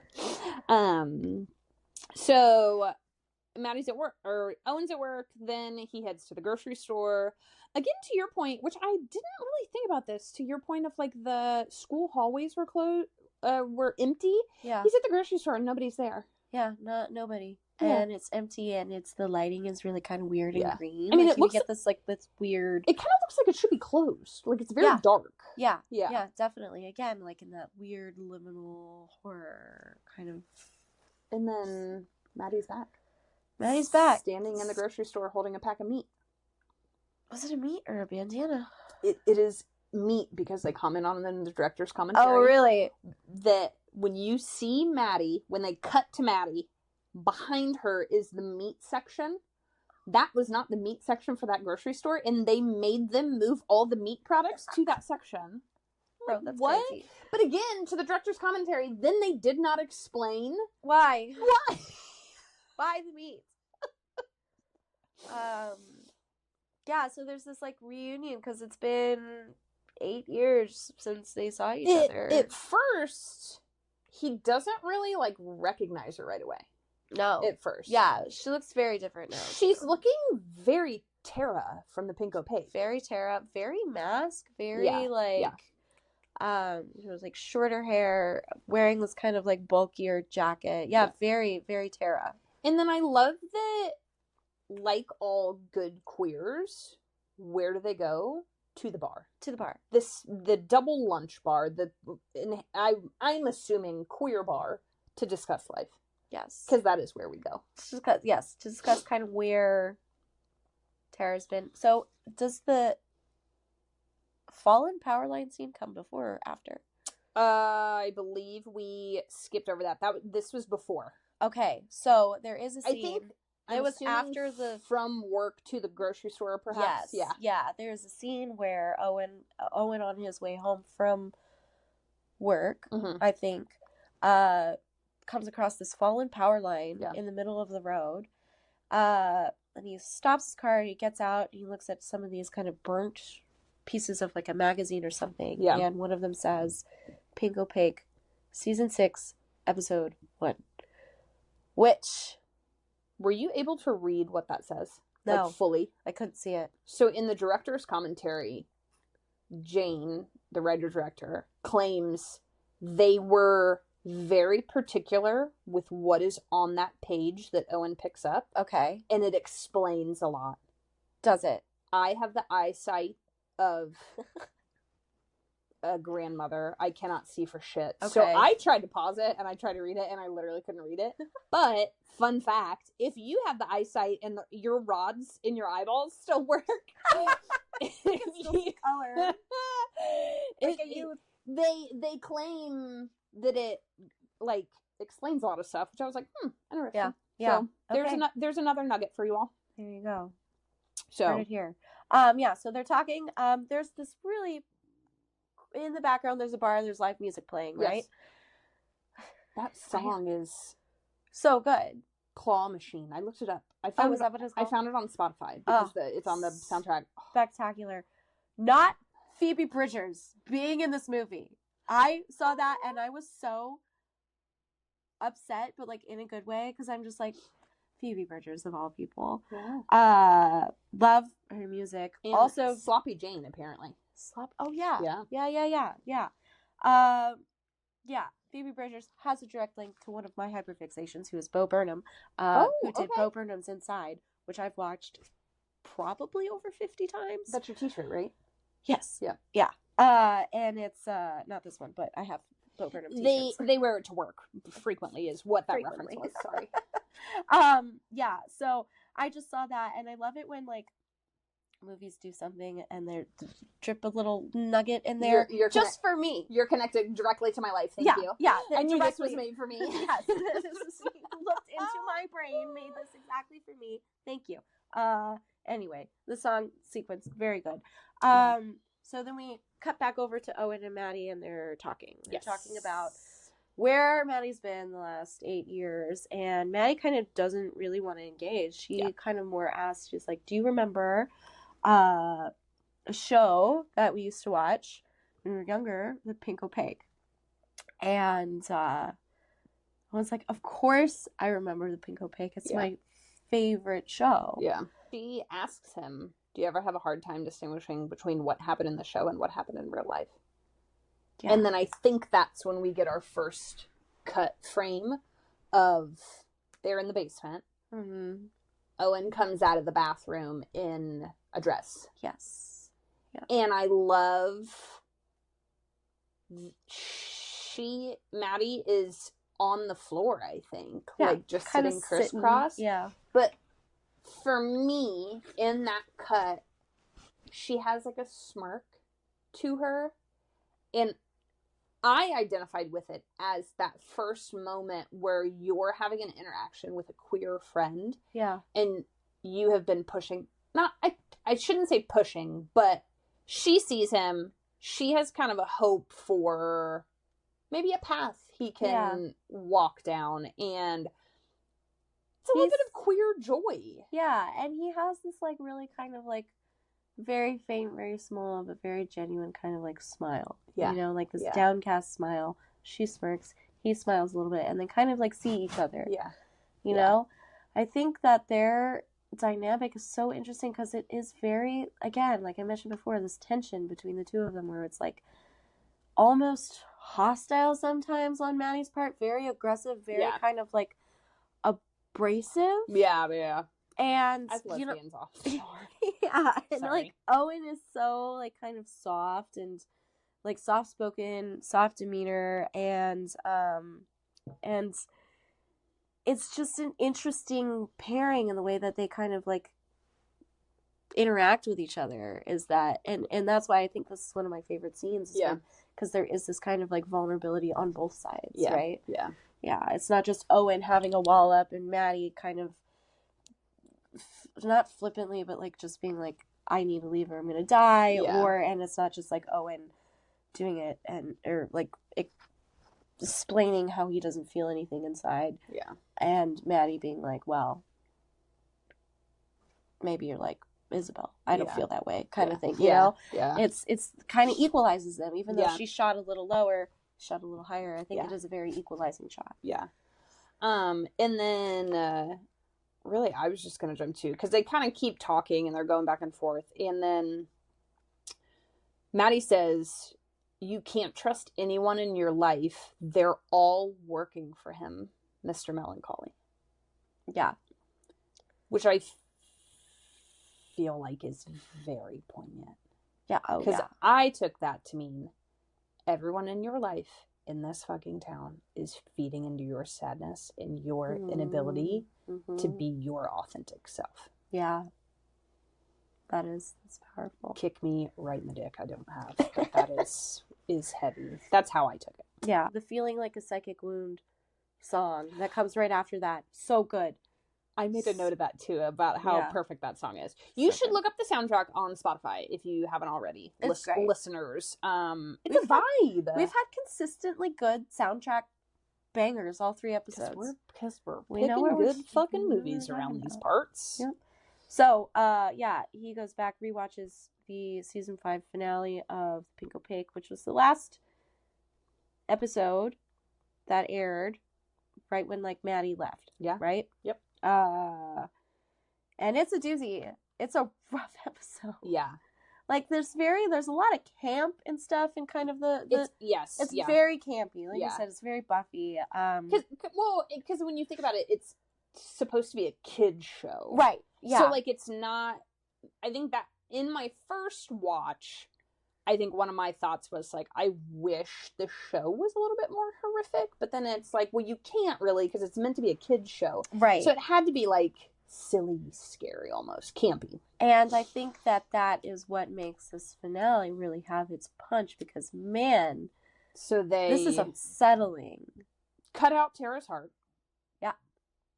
Mr. Melancholy and Mr. Melancholy has these 2 weird gender monsters that are very, like, they're called Marco Polo. Yes, thank you. Yes, and they're very strange, freaky, do these little freaky gremlin things. It looks like an interpretive dance. Yeah, and they're both, like, kind of like masculine faces, but also, like, feminine bodies. Yeah. And, like, very weird, very gender. And so, yeah, they cut out Tara's heart. Yeah. Bury her alive. Yeah. And Isabel is looking for Tara, following the psychic link that they have through their markings and their bond. Yeah. And gets got by one of the little creatures. And there's this prolonged scene where Isabel's being grabbed by the creature. And I feel like that this was, like, cut quite long, because you don't really have a lot of physical kind of stuff that's happening through this movie, right? Yeah. But there's this scene where this femme-presenting person is being grabbed by this monster, and grabbed kind of, like, all over, screaming, and then kind of brought to Mr. Melancholy. Yeah. This big, freakish, moon-faced thing, and his face is kind of, like, moving, and it's very surreal, very odd, very nightmare. Yeah. And she's forced to drink this stuff called Luna juice, which we don't know what it is. Do you have any hypothesis on what it is? I couldn't even, as far as, like, I have in my notes. What does that mean? Yeah.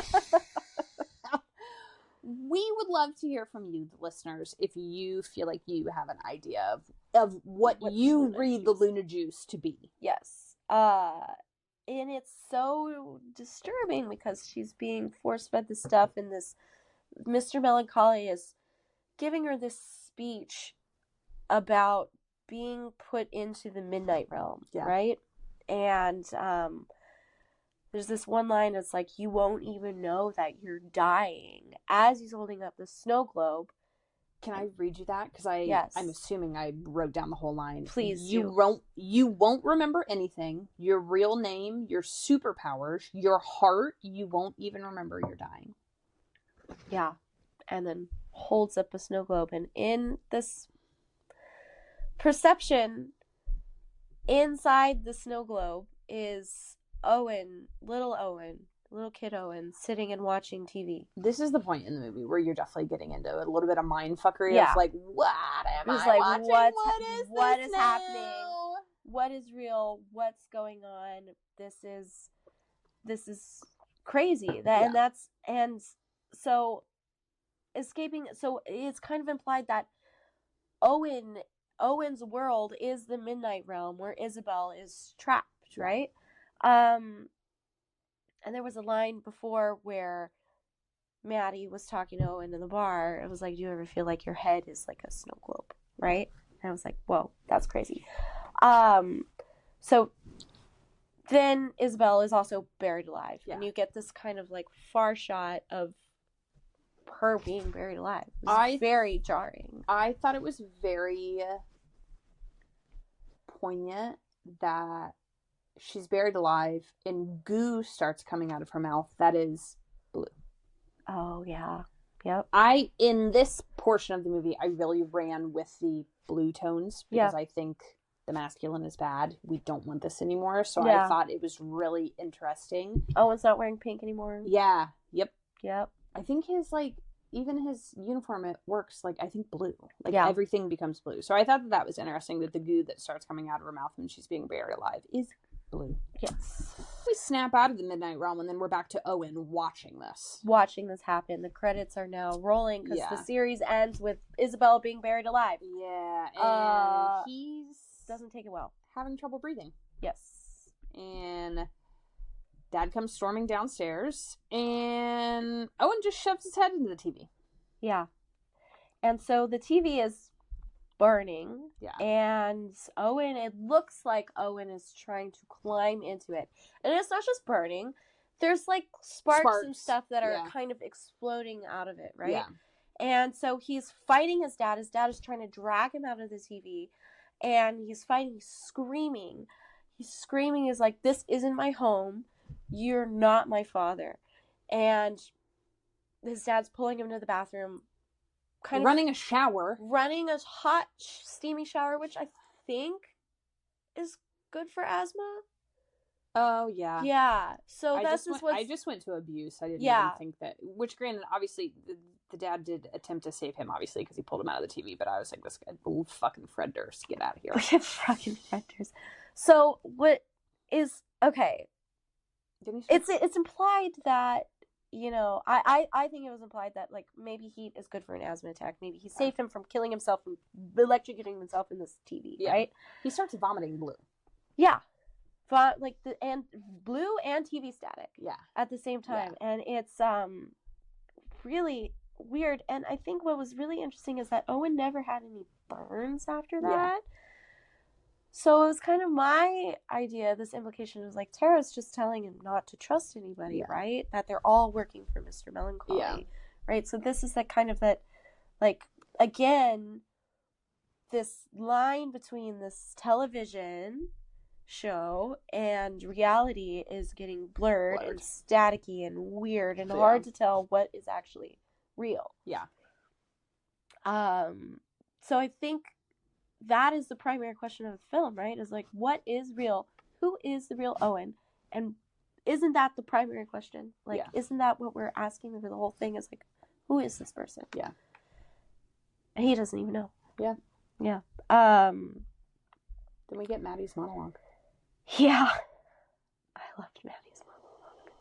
So Maddie is in kind of a rotating room, and constellations are behind her. It's a blow-up planetarium that they put in school gyms, I guess. Okay. Yeah. I think it might have been referenced earlier in the movie, or maybe I was watching something that referenced one of those things and then in something else, and then I was possible. like, oh, that's what that is. Yeah. Don't know. Chicken or the egg kind of situation, right? Yeah, and so it's a shot of Maddie talking about her experience of what's happened the last 8 years. Yeah. Just to start us off, the one that I made a note of that really hit me was she talks about time passing, and she was 21, and all of a sudden, chapters skipped over on a DVD. Yep. Is kind of how she relays time passing. And I was like, woof. Yeah. I feel that. Yeah. And I think she talks a little bit about moving to different cities and things happening, and I related to Maddie because I'm that person that thought moving is going to fix this. Yeah. For just reinvent yourself somewhere else, right? I just need to be in a different environment. Yeah. I just need this. It's not me that needs to change. It's the place. That shit follows you, and if you're not aware, and I think Maddie starts getting to that is a little bit of I was here and it was kind of the same shit. Yeah. So I thought that was interesting. Yeah. Oh no, it was, and she's talking about how she's got this kind of restless feeling again. It's maybe I need to move again, and then she doesn't. Instead, she pays this little creep who would hit on her wherever she was working at the time to bury her alive for $50. Yeah. And he does. and she's buried alive. And she's kind of recounting in this really visceral, graphic way of what it was like to be buried alive, and her screaming in this coffin that she also bought. Yeah. And then eventually getting out and realizing, right? She's realizing this truth of that she isn't Maddie. Her name is not Maddie. Her name is Tara. Because she takes us on that, and then doesn't she try to wrap it back around and says this is the season 6 premiere? Yes. Yeah. So she's like, we need to. Well, she's essentially like, we have to take you, Owen, and also bury you alive, so we can start season 6. Yeah. So Owen can have the same kind of, like, I guess almost like a rebirthing experience of, like, coming out of the ground, right? Of, like, because that's how the experience was for Maddie / Tara, right? Yeah. Is like being kind of reborn into this new role, and I guess in Maddie's mind, escaping the Midnight Realm and then going back into the Midnight Realm to save Isabel / Owen. Yeah. And she's like, we need to do this so season 6 can start. Yeah. Yeah.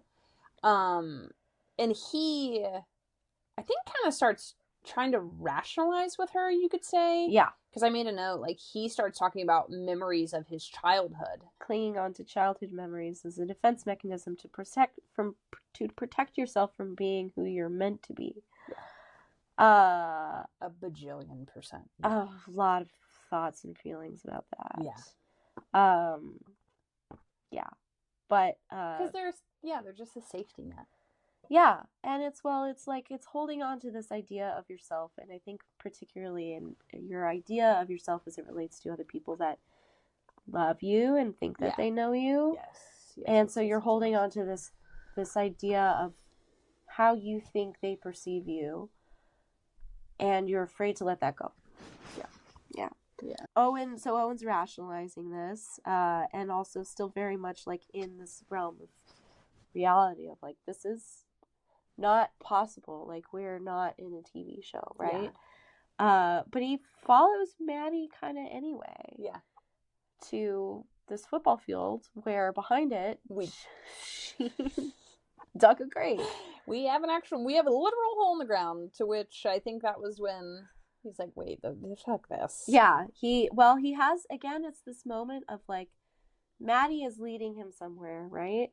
And he has this decision to make to either follow Maddie or go back the other way. Yeah. And we get this really wide shot of them in the field, standing apart. Owen kind of rushes her, shoves her to the ground, books it the other direction. Yeah. And then I think it just cuts to sidewalk chalk. Yeah. There's still time.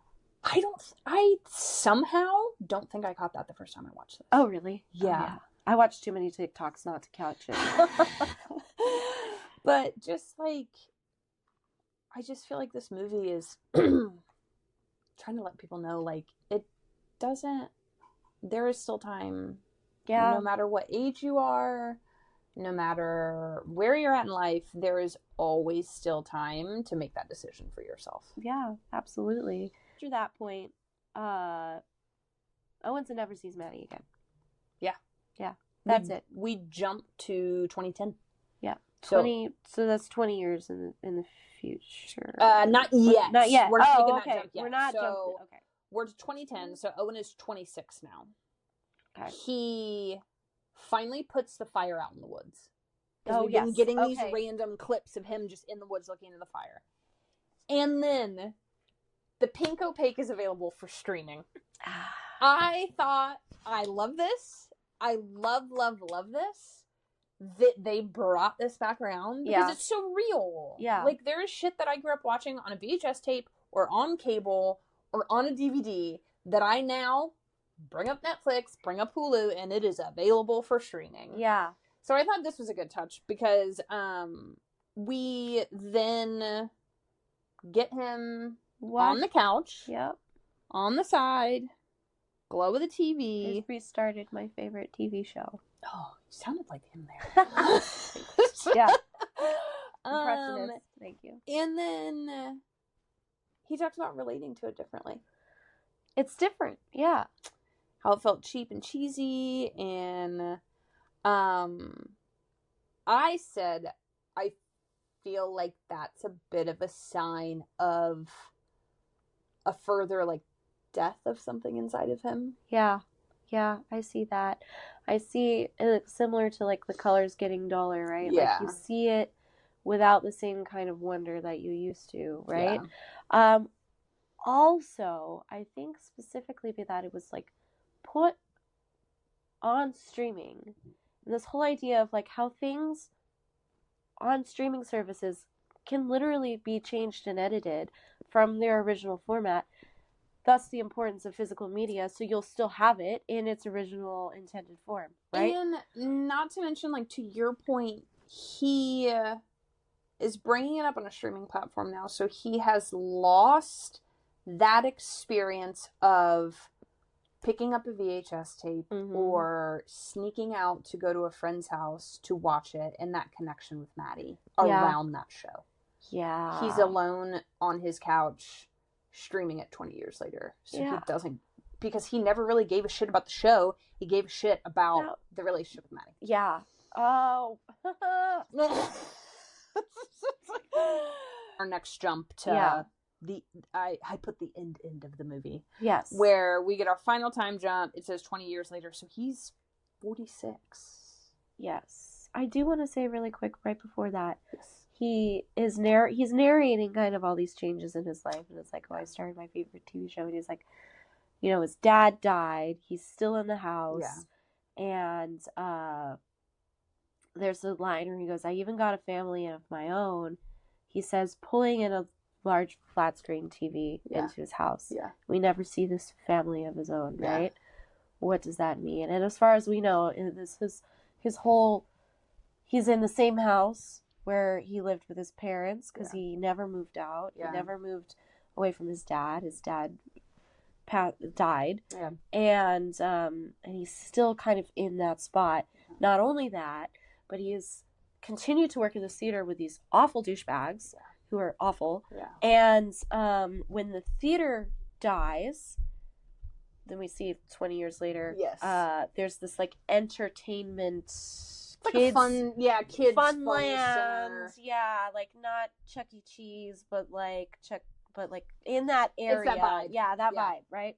Where you go and have children's birthday parties. So, and I would be curious if you caught this. So one of the first clips, because it's a fun zone and we're just trying to get acclimated to what's what. There's a kid in, like, a money machine, like the thing, and then the money's coming up and he's trying to grab it. Yeah. On the screen at the top of that game, it says "You are dying" in neon lights. Oh my gosh, that's crazy. In case anyone needed something even more explicit to where Owen's at in life. Yeah, really though. Yeah. And then there's also, like, the arcade games and stuff are also pink opaque themed. Yes, yeah. Which was really interesting. Yeah, you know. But I think that's, like, so accurate, because, like, we consume this media and we can become obsessed with it, and then it just falls into capitalism and people try to profit on it. So it's like, can we make a game? Can we make a hoodie? Can we make this? Can we make that? And it kind of, like, runs the test of time. Yeah, it keeps going as long as you can keep beating money out of the dead horse. It's gonna keep going. And then we see Owen trying to take his inhaler, and it's not working. Homeboy looks rough. He looks like death. Oh yeah. We are at a place where his inability to be his authentic self is absolutely killing him inside. Yeah. Eating him literally from the inside out. Yeah. So, and then I think the way this is shot is incredible. Yeah, it is. Because essentially it's like a kid's birthday and all the workers have to sing happy birthday. Mm-hmm. And he just has a meltdown in the middle of it. But the way, because I think it's so perfect, because individuals who aren't their authentic self are kind of constantly thinking about the fact that they're not living in a way that they want to be living. every second of the day, yet they are forced to exist and go to work and be in friendship circles. So, like, I think it was so perfect that they took that moment where I could relate to, like, just wanting to freak out loud. Yeah. And you're screaming on the inside. Yeah. And in the middle of this birthday party, he goes, "You need to help me. I'm dying right now." And he's screaming and sobbing. And then everybody else in the room freezes, but freezes in a way where you can tell they're not registering. They have just frozen the scene, and he is continuing to... It's kind of like an animatronic dying kind of thing. Like, they all kind of, like... Yeah, that's a good way to describe it. Yeah. So these, models in his life are just down, and he's screaming, and he's still screaming. And he's not just screaming, he's, like, crying for his mom. Yeah. Which, like, kudos to the performance, because, like, that, like... both times I've watched it, sobbing. Yeah. Like, full sobbing. Yeah. Because it's just, like, such an expression of pain. Yeah. And just, he's screaming for comfort. Like, his mom always had his back. And it was always, like, in those early scenes, it was always a vibe of, like, he's her baby boy. Yeah. It was, like, kind of that vibe. So I think he's just, like, screaming for that comfort. Screaming also to just be seen, to be heard. Yeah. For anything. And then obviously all these people who are frozen are not registering him at all. So he's screaming, and then it cuts to him in the bathroom on the ground, wheezing. He's having an asthma attack. I think there's someone calling to him through the door. And I thought that this was, again, another awesome scene. He basically takes a box cutter and cuts his chest open. I put in air quotes because clearly if we're watching reality, you can't cut your chest open and survive, and you definitely aren't going to cut it open, peel it open, and see this the blue static of a TV screen. What I will say is, as he peels his chest open, the song that starts to play is called Anthem for a 17-Year-Old Girl. That's the name of that. I'm telling you guys, you need to fucking get on Spotify and listen to the soundtrack and actually read the names of the songs. Okay. Yeah, I also need to do that. Sadly, damn. Because the fact that that's literally the song playing is Anthem for a 17-Year-Old Girl, it just is perfect. Like perfect and devastating. Else. And then he just gets dressed and goes back to work and is walking through the fun zone and just says, "Sorry about before. I'm sorry about before. Yeah. Sorry." Yeah. And again, to no register. For no acknowledgement. No acknowledgement. People don't even look at him. But also, I think it's a little bit of that existence of he's always apologizing for things. Yeah. Right? Yeah. Yeah. Where it's not even, it might not even be that bad. He maybe didn't even break down screaming. Yeah. He could have just felt like he was disrupting that birthday party because he did not feel at his best. Yeah. And again, it's this idea of like, he's never ever allowed himself to exist in his own skin and then also take up space. Yeah. And I think, and then, credits roll. That's the end of the movie. And I think that... And you're just left jaw on the floor, basically. Yeah, dry tears on your face. Yeah. And I think that it had to end that way. Because that's just the narrative that is being told, right? But it's a testament to, like, media can fucking just kick you in the chest, man. Oh, and just man, be like, shit, they got it, they get it. Yeah. And it's why it's important, right? Yeah, it's why it's important. And I think it's so important, like I said, to be able to tell those stories. Yeah. Like, this is what can happen. Yeah. Unfortunately, a lot of different individuals in the society have a war being waged on their bodies. Yeah. And I'll just say, and I have always been aware of trans individuals and the violence that they suffer. Yeah. I did not really. I am at a point where I will go to jail for a trans individual. Okay. And I got to that point when being in the sports world, this shit started of keep men out of women's sports. Right. I'm wearing a t-shirt that says protect trans kids. Because the fact that people are trying to rob kids the right of playing a sport that they love, I will fucking throw hands. Oh, yeah. I will throw hands. Yeah. It just makes me so sad and makes me so upset because I think... Well, it's such a cheap method of just blatant transphobia, right? Like, it's so, like...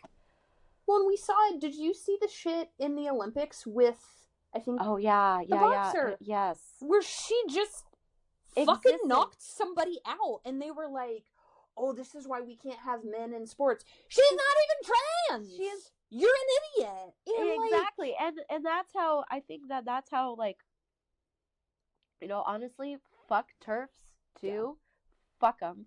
Because transphobia affects cis people, too. Yeah. Just like misogyny affects everybody, right? It affects this idea that, like, masculinity and femininity have to be one way or the other, right? And if it's not this way, the way that people just freak out about it. Yeah. And like, it's like this existential threat, because it essentially is, because the way that society is structured in such a way that that masculinity has to hold in a certain way. And if it doesn't, that so many things can fall apart. Yeah. And it sounds, I'm not articulating it very well, but I just think that, like, queerness is so radical and so, like, antithetical to the way that the power structures in this society function. And that's why I think just queerness is so fucking important. Yeah. Because it is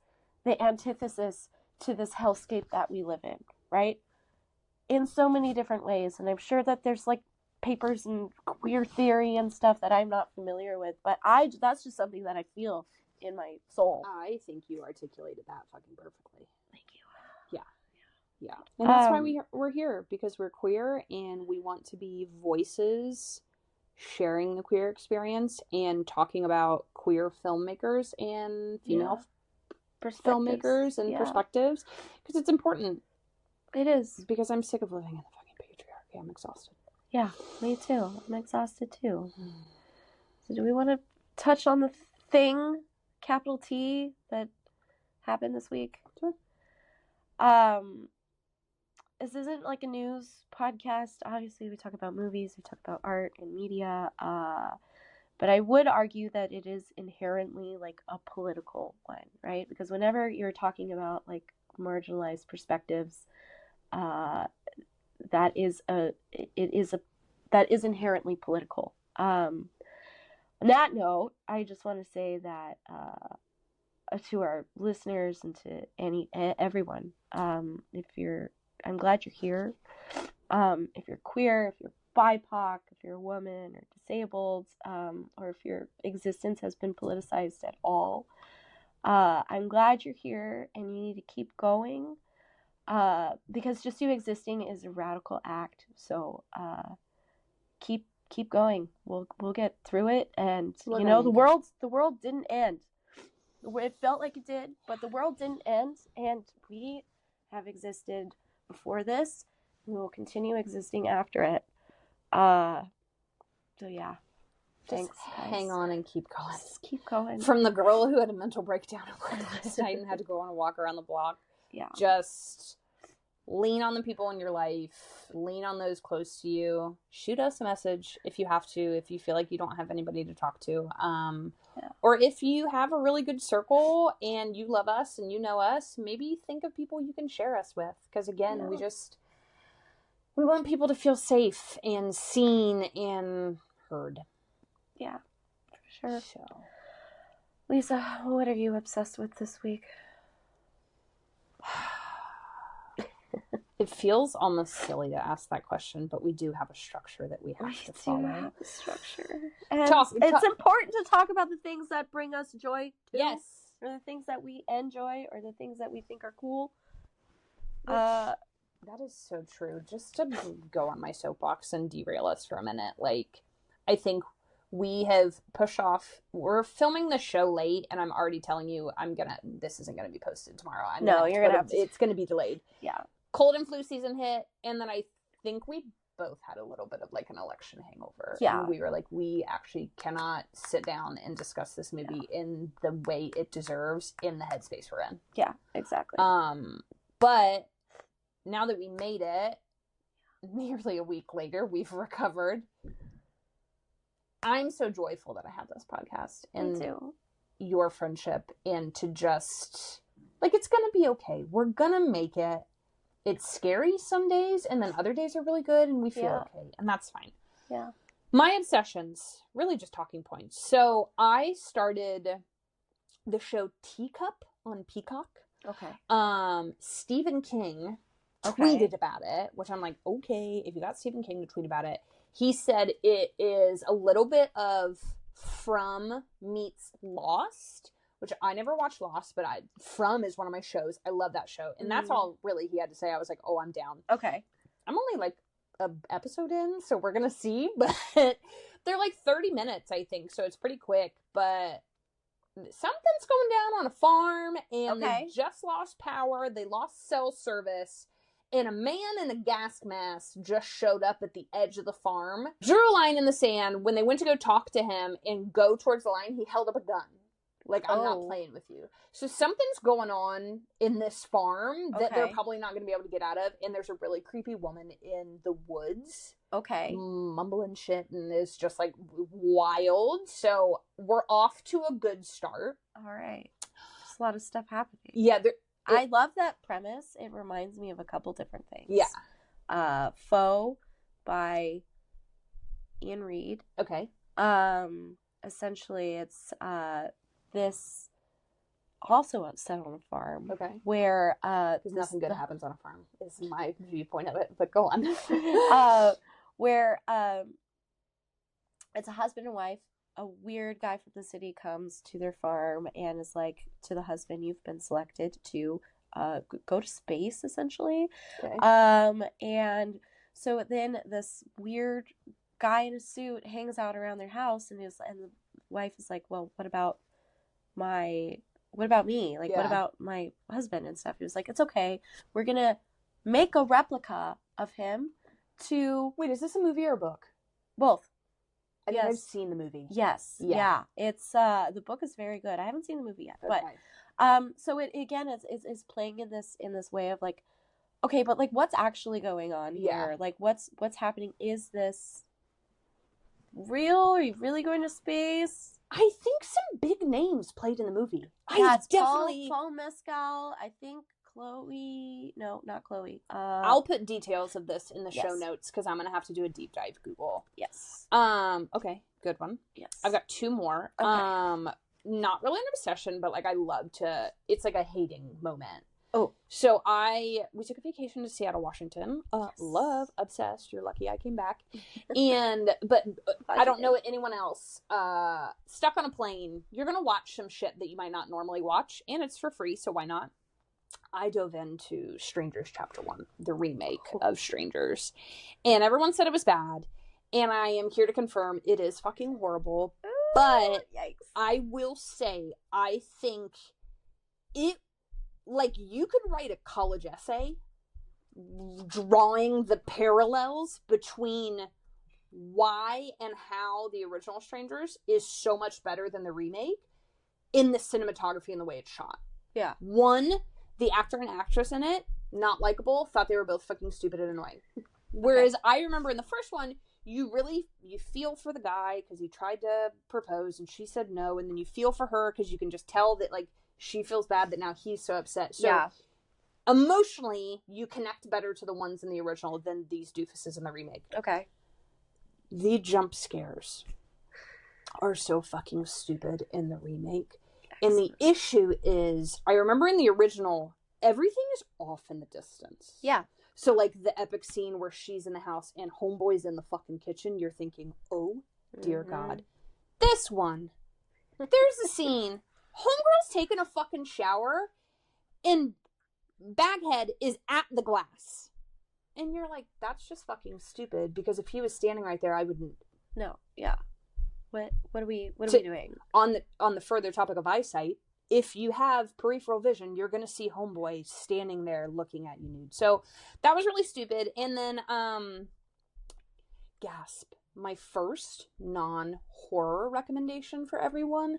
But my argument is it was made by Jordan Peele's production company. Yes. So I'll say it's horror adjacent. It's like an action thriller. Monkey Man. Yes. So I started following this because I believe you pronounce his name Dev Patel. Yes. I hope I'm not butchering that.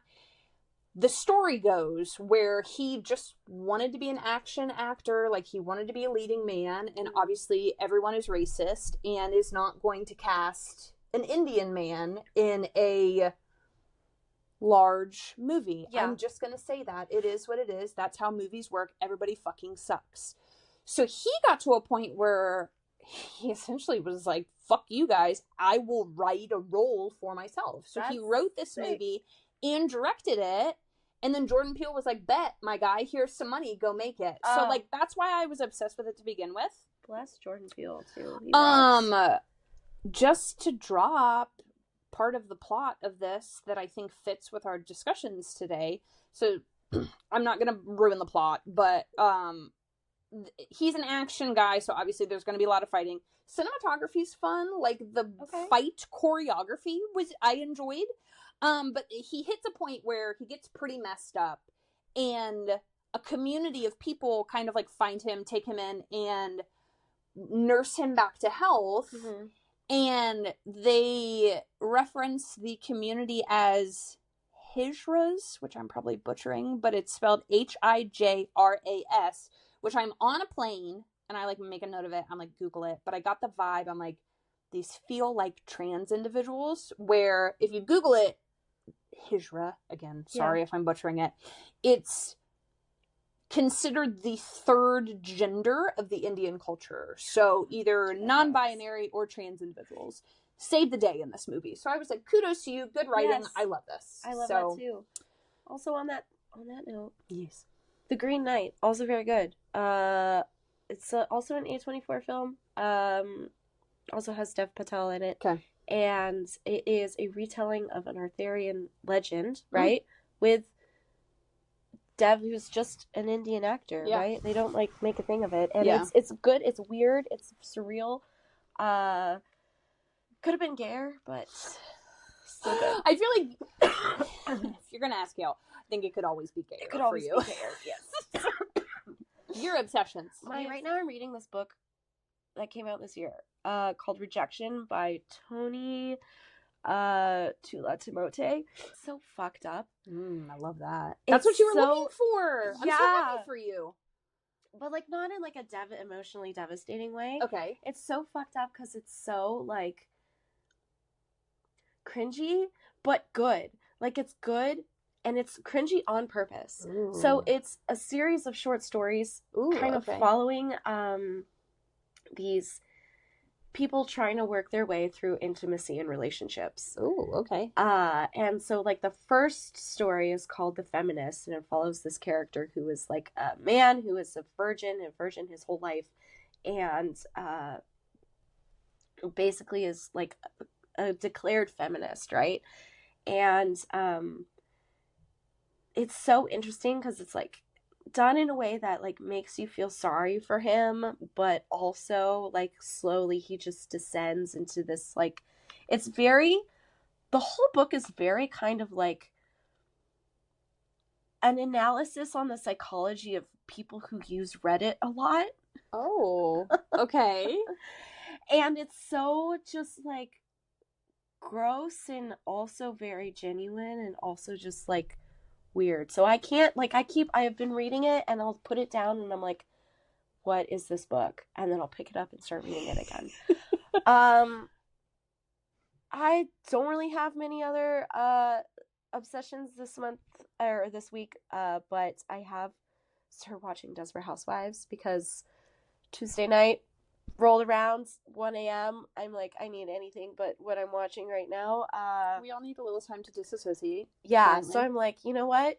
Desperate Housewives. I watched a show when I was like a kid. Oh, I love revisiting old shows. It's so nostalgia, and it's so just like it's good. It's a good show. Yeah. If you've never watched it, you should definitely watch it. How many seasons are there? Oh, good question. Because not to brag, but I am almost through Criminal Minds. I have hit season 11, so I have like 3 seasons left, and I'm so excited. Well, there are 8 seasons of Desperate Housewives. Oh yeah, you can do that.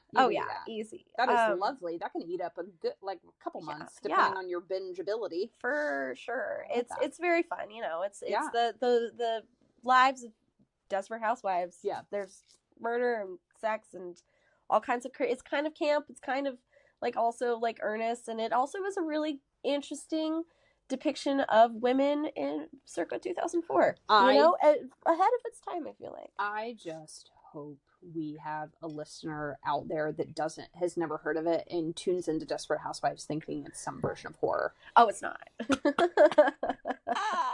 It's drama. Jump scare. They would have been like, I'm sorry. It's what? Comedy. Unfollow. Google says genre rise. It is a comedy, drama, mystery, and soap opera. Yeah, so this is we are horror heads. We love horror, but we can share other things with you guys from time to time. Yeah, and you should trust us because we're right. Yeah, all the time because it's our podcast. Yep. Next episode, we are doing Raw. Yes. Raw. I'm so excited. We get to go into cannibalism, which is my favorite thing. Dare we say this is really your first pick? Yeah. I've been prodding Kale. I'm like, I am monopolizing our movie choices because they're like, oh yeah, that's a good movie. We'll do that. And I'm like, if you want to choose one, you can have it. And then I saw the TV Glow, and they were like, oh. Because we're kind of, hopefully you guys will catch on eventually once we rack up enough episodes. We're kind of trying to go by themes. Like, we're kind of trying to stay on a rhythm for at least 2, maybe 3 episodes before we shift in a different direction. Yes. So, again, another kind of queer, but also we get cannibalism, which is, it's a bit. It's my bit. I'm curious to see how it goes because this could be your first wish of you love it, I hate it. Oh, yeah. I've never seen it. So we'll see. I just agreed to something that I've never watched, which I haven't done yet because I want to make sure that I actually want to discuss it for 3 hours. But I love Kayla enough. I'll do it. I'll watch it, and then we'll discuss it. I do love cannibalism, but we'll see. And it's okay if you hate it also. And also, I very much look forward to, you were going on about how you hated that one, the Strangers movie. Yeah. I can't wait until we do a movie where we both hate it. Oh, God. It's going to be so fun. I love being a hater. Yeah, it'll be good. Yeah. All right. Well, another episode down. We survived. We're sorry that this is late, but I think you understand. You get it. It's been a week. Yeah. Yeah. We're here. We love you, and we'll see you next time. Thanks, guys. Bye. Bye.